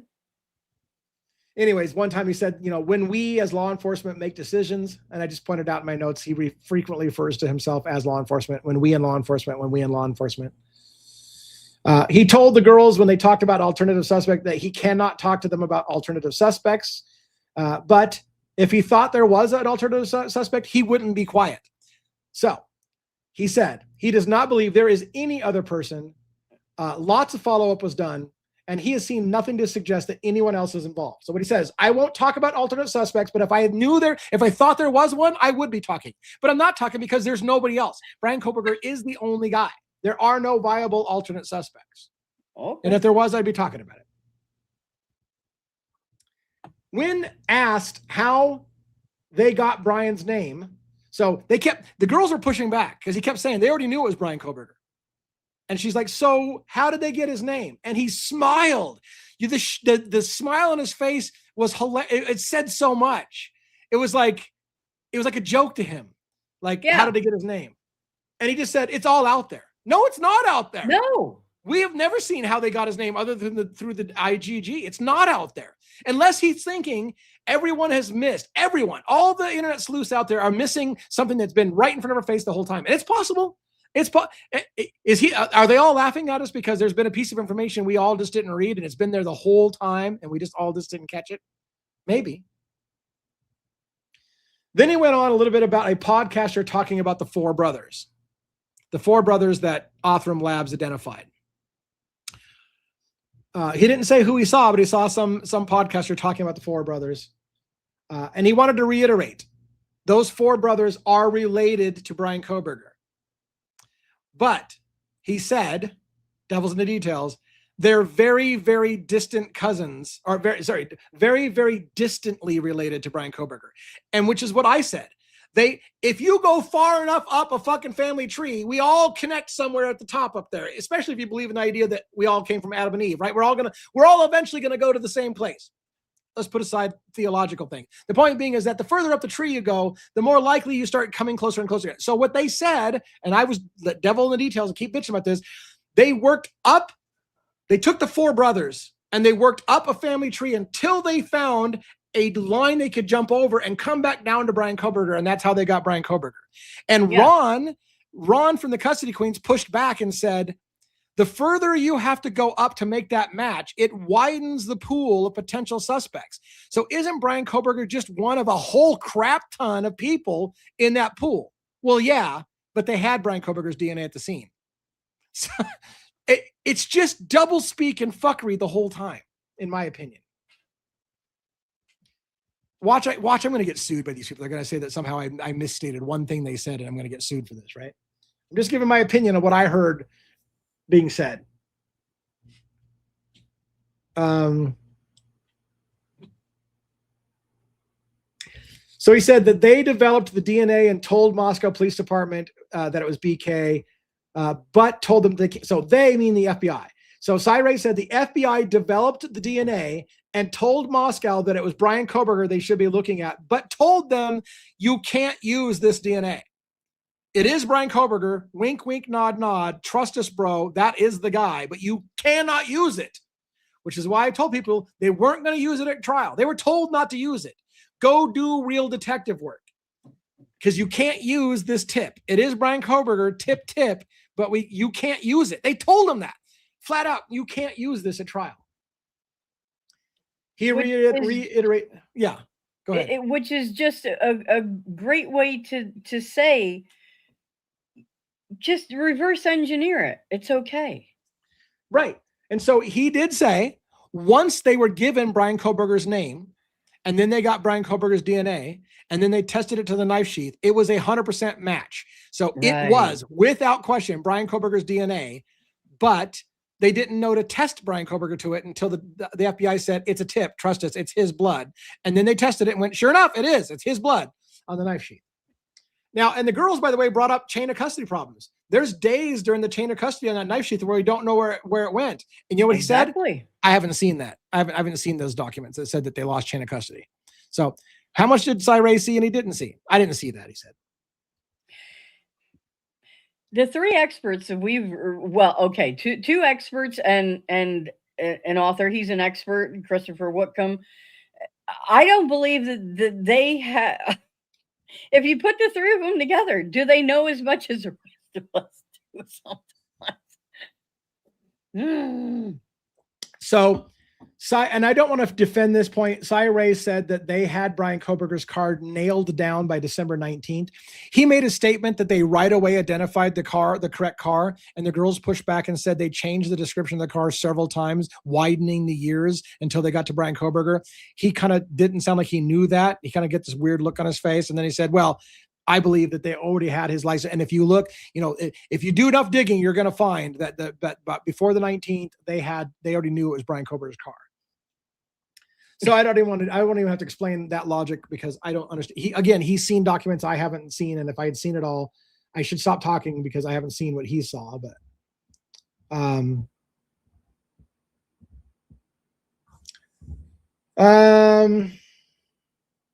I'm just looking for my last notes. We're getting to the bottom of my notes. I can do this. I can get done in 2 hours. And then we could even have time for some questions if people want to question, or if you were there and you saw it. So I'll even leave some time for some questions. Yeah, he went after Dr. Turvey heavy. By the way, there was a mistake, I'm almost certain, because when the girls said it and Cy Ray reiterated it in these exact words, I thought, that's new. I've never heard that. And now that I think about it, I think it was a mistake that they said that Cy Ray repeated. And that was, is it true that that you can confirm Brian Koberger went to Walla Walla Park? And I went, Walla Walla Park? Like, I live in this area. I didn't even where the fuck is Walla Walla Park? And how the hell did he get down on Walla Walla? And he said, yes, there is evidence that Brian Koberger was at Walla Walla Park, and repeated it. And I'm like, they can't really mean Walla Walla. They've got to mean Huawei. And I'm convinced that they just said it wrong. But they said it wrong, and then he repeated it as well. Yeah, there is evidence he was at Walla Walla. No, he wasn't at Walla Walla. Fuck no. But anyway, I think it was just a misspell. I misspeak all the time. Somebody just busted my nuts last night because I accidentally read on a document New York State Police, and I said, why is NYPD? And someone was like, you idiot, NYPD and New York State Police. And I'm like, I know the difference. I apparently just read it too fast. But anyway, so I get it. People make mistakes. Maybe they meant, I think they meant Huawei, not Walla Walla. Dr. Turvey, so they commented about Dr. Turvey making a comment that he recommended that Ann Taylor get the hair tested and that no one was consulted when they took the plea deal. And he laughed at that and he goes, nobody has to consult you. No defense attorney needs to get a panel of people together to get their opinions about whether or not you take a plea deal. It's none of your business. It's her client, her decision. So he just defended that it was asinine for Dr. Turvey to make some kind of comment that he wasn't included. He was like, you don't need to be included, sir. It's none of your business what she wants to do with her client. So he just ripped Turvey a new ass. Turvey's a hack. He lied about the hair.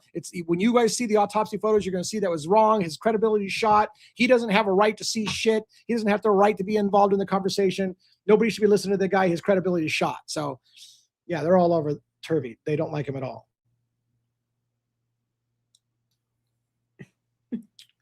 Cy Ray was super irritated about the hair question when it came up. He literally said the hair issue is bullshit.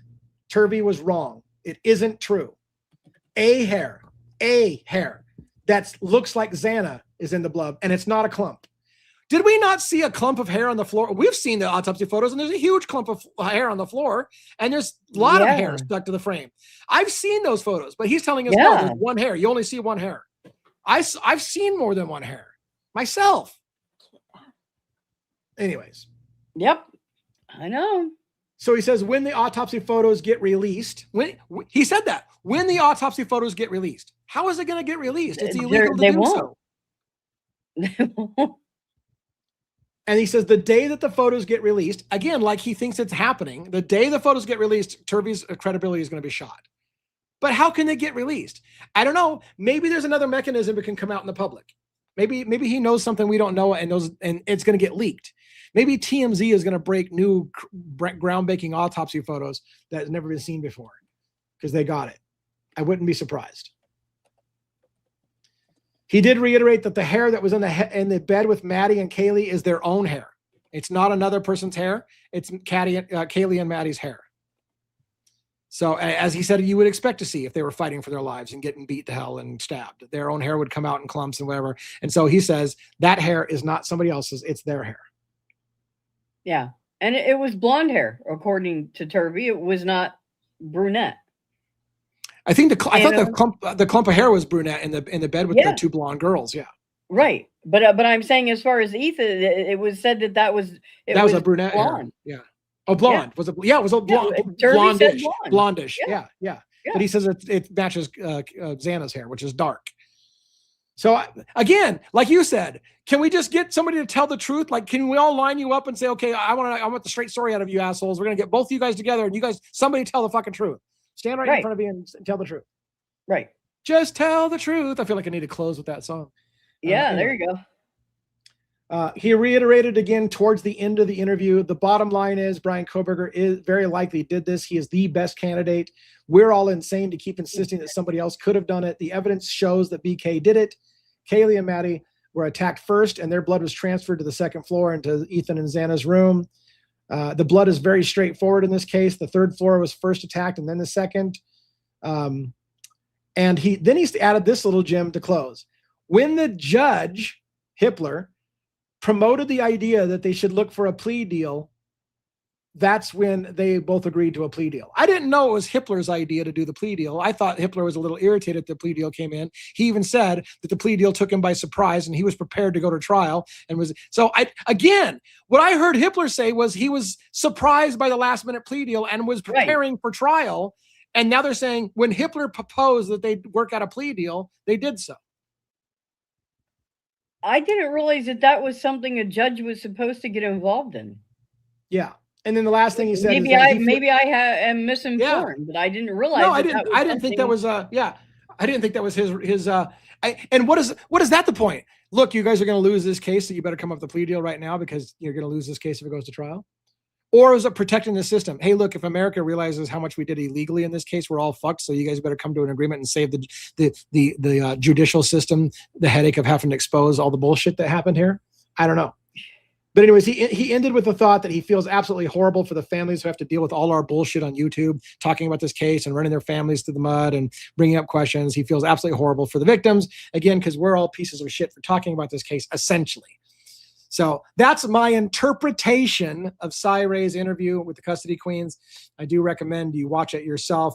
But I'm glad that you stayed with me to listen to my take. Does anybody want to comment and pin some comments on the screen for Robin and I to talk about from the interview in case there was something we missed or whatever? Steven or what is that? Stephanie Halo. Stephanie. Why was I struggling? Stephanie Halo. Hippler asked them if they had talked about a plea deal. Then the next week they did. I felt like he pushed the deal. And that's kind of what he said. He kind of said when Hippler promoted the idea that they work out a plea deal, they did that. Gen X lawyer says inappropriate for Hippler to encourage a plea deal. I agree. I don't like it at all. Any other questions? I saw a lot of people in here chatting tonight. And with regard to Walla Walla Park, if I had to guess, the custody queens said the wrong name on purpose to see if Cy Ray would agree to something that isn't true. That would be hilarious. Yeah, because she flat out said Walla Walla. And he's like, yeah, there is proof he went to Walla Walla. And I'm like, did she just say it wrong and he just repeated it? What if that was a bait? What if it was a bait? That would be funny. Yeah. You think Netflix is going to show an unredacted body cam and photos? Scully Darvo Newberger. It is interesting. Christopher Whitcomb, when I was asking him about the timing of his book and whatever, he listed the Netflix special as something that was going to happen before post-conviction relief. It makes me wonder what is going to be in the Netflix. Will there be a bomb in the Netflix special that sheds new light on this case? I wonder. Xana was excluded on that hair. That's what I thought too. He hinted that it was Xana's hair, but then I think even the girls said, wasn't Xana excluded from being that hair? And I don't know. I kind of remember them talking about that, and I don't think he had an answer for that. Yep. Watch the trailer, bro. I did watch the trailer. In fact, you know what? We got demonetized on our video for playing the trailer on this. We played the trailer, and then I got noticed that we can't make any commercials or any ad money because we played the trailer for Netflix, but we did watch it. Yeah, so no more playing trailers. And if you're saying that you think that the trailer proves that it's going to be just proof that Kohberger did it, I'm just saying, Whitcomb, who wrote a book questioning it, said that Netflix video was kind of that documentary was part of the something that's going to happen before post-conviction relief runs out. So I don't know.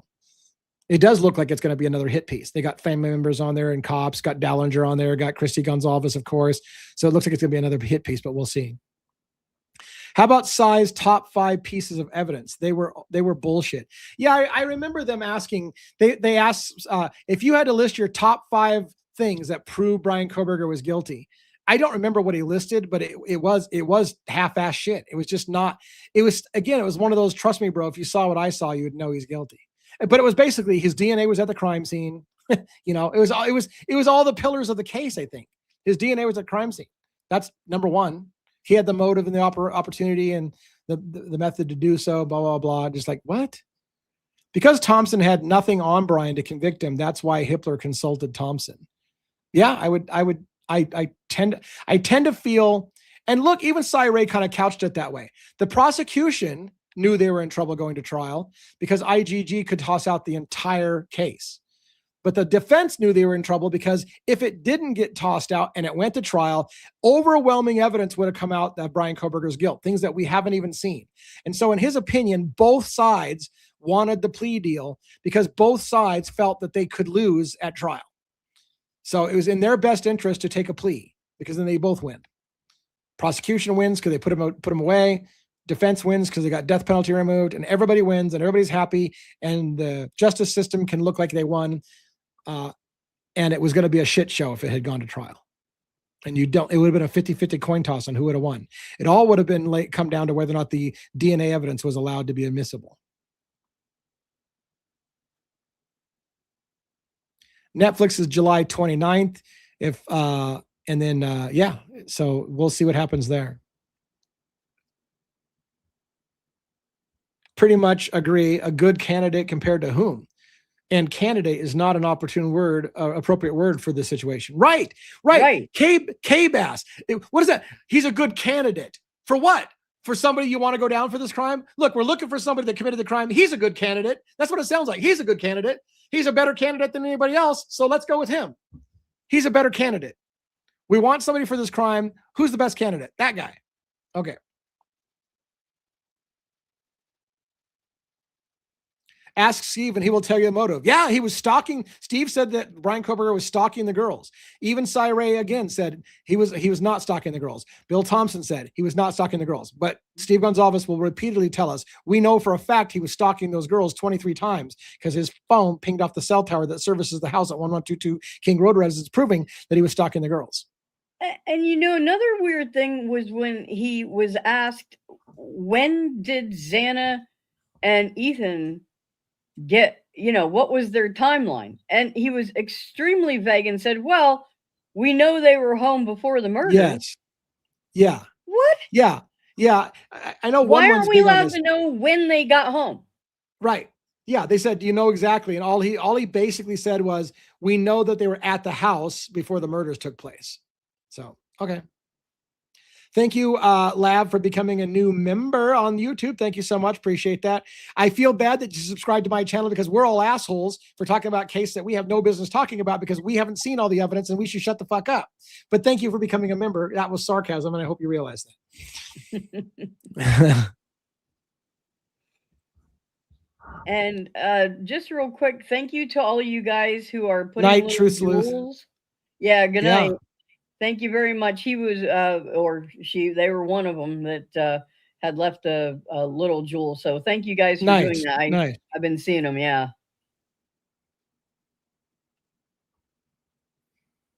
It is defense rest from Australia. It's inconceivable that we've been manipulated by mainstream media to generate publicity for another agenda. Yeah, right. There is another agenda. There's a lot of agendas here. the launching of Othram Labs and the importance of IG. He said at some point, I don't remember his exact wording, but he basically said, now that IgG is front and center on the nation's mind, things would be different. Like this helped launch IgG as the tool to fix all cases in America. That's my interpretation. There was an agenda to make IgG information be the new savior for cold cases and even crimes in real time. A lot of creators are going back to look forward to having to make a lot of appeals content, ID claims, by their AI and YouTube ends, don't you think? That was a hard one to read. A lot of creators are going to look forward to having to make a lot of appeals, content ID claims by their AI and YouTube ends. I'm not sure. I'm not sure if I understand exactly the question, but will there be a lot more paperwork to file if this gets appealed? If that's what you're saying, yes. Yeah. And, Sai had commented about, the mitochondrial DNA with the hair and everything, but yes, maybe he doesn't know that, there's a lab out of California who can now test hair without the follicles, as was used in the Rex Heuermann case. So you don't anymore. That hair can still be tested, even if there's no roots. Robin has a cat hat. Yep. That's the crime kitty. That's Coda, the crime cat. Somebody was asking in chat. Sundance app and or AMC Plus has a new doc on July 23. Supposed to have new evidence. Blah, blah, blah. Here's the thing. This is what's driving me nuts.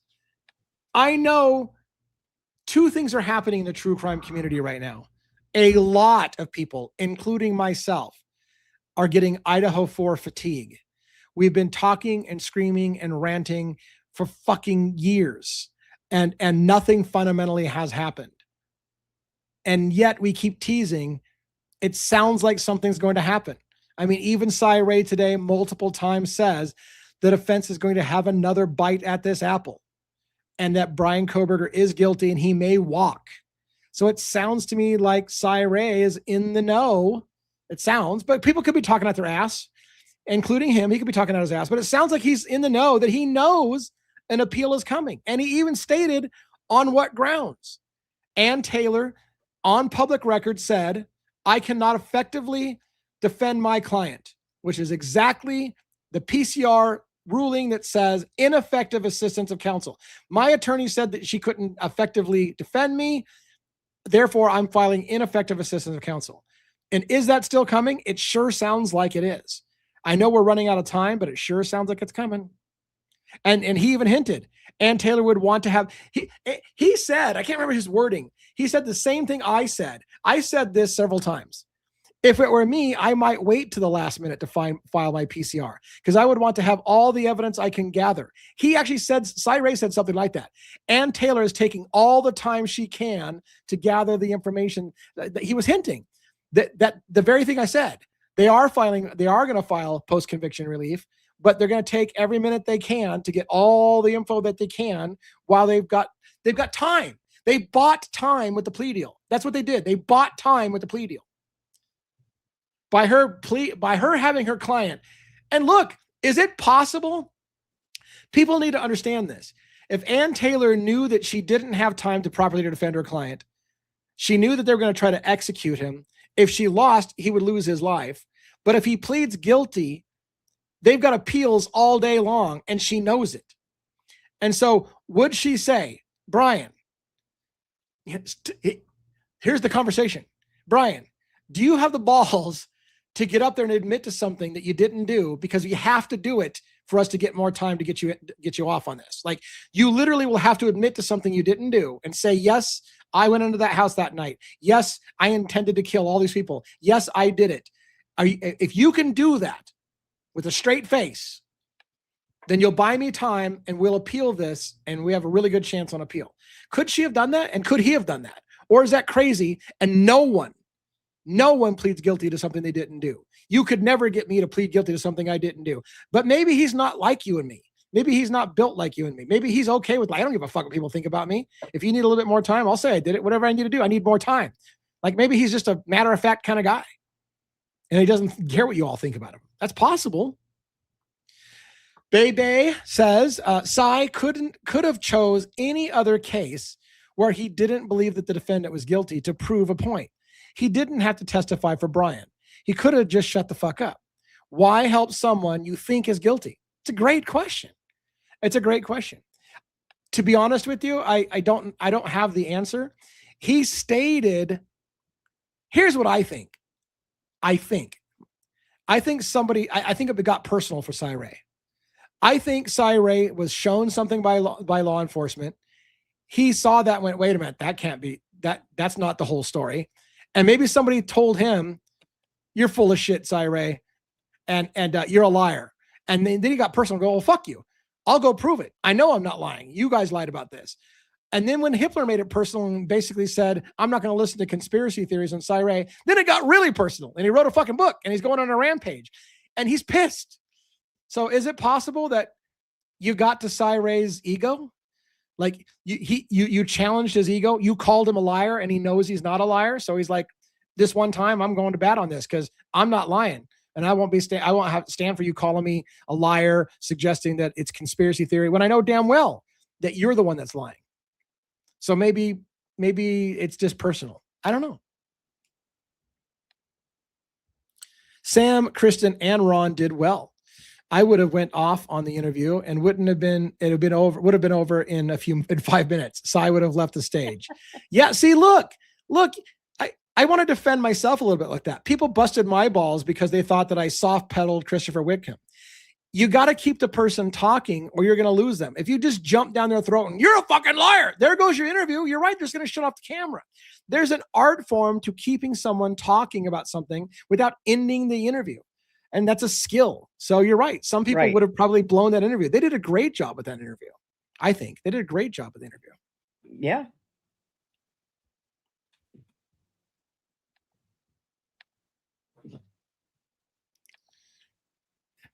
Jenny says, he brought up Karen Reed. Yes.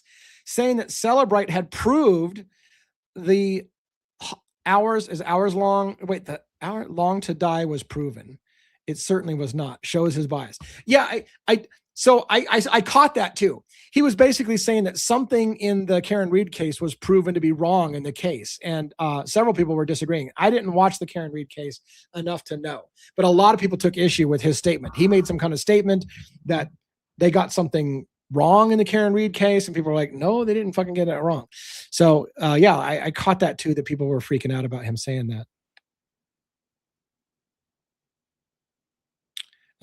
Jeff H is here. Cool dude, Jim. And hey, Lee, it's Jeff H. Can I be here or is Robin gonna kick me or block me?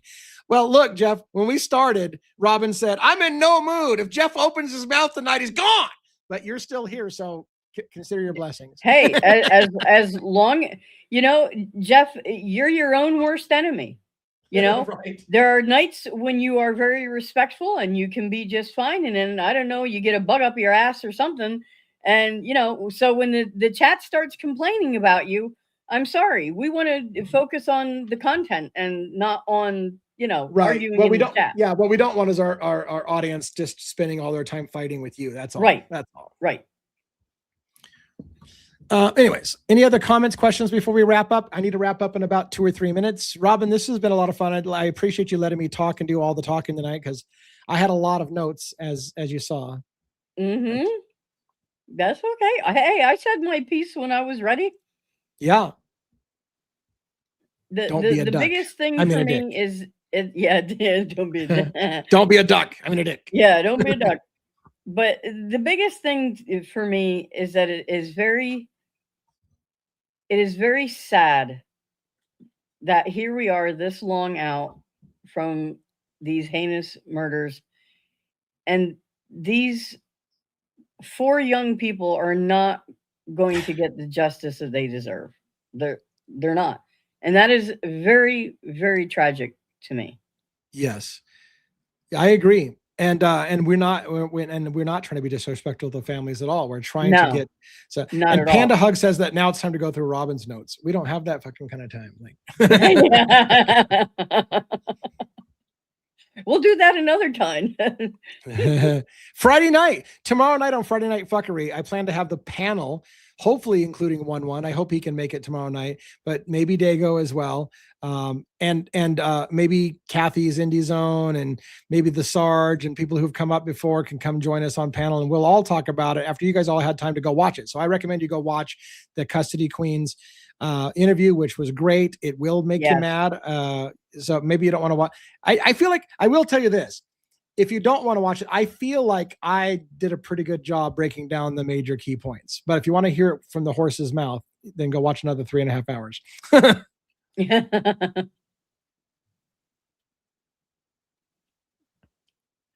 All right. I've got some things I need to do. I spent 3.5 hours watching the interview and a half hour preparing, and then 2 hours ranting about the interview.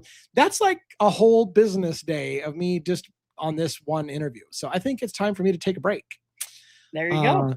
Thanks for watching and choosing us tonight. As many people said, every streamer was probably covering this same thing tonight. We're all competing against each other. So thank you so much to my loyal group. And Robin and I thank you for being here and taking the time to share our station when we have all the other people. And so that's awesome. It means a lot to us. Thank you very much. Absolutely. Robin, have a great night. We'll see you again tomorrow night. Good night, everyone.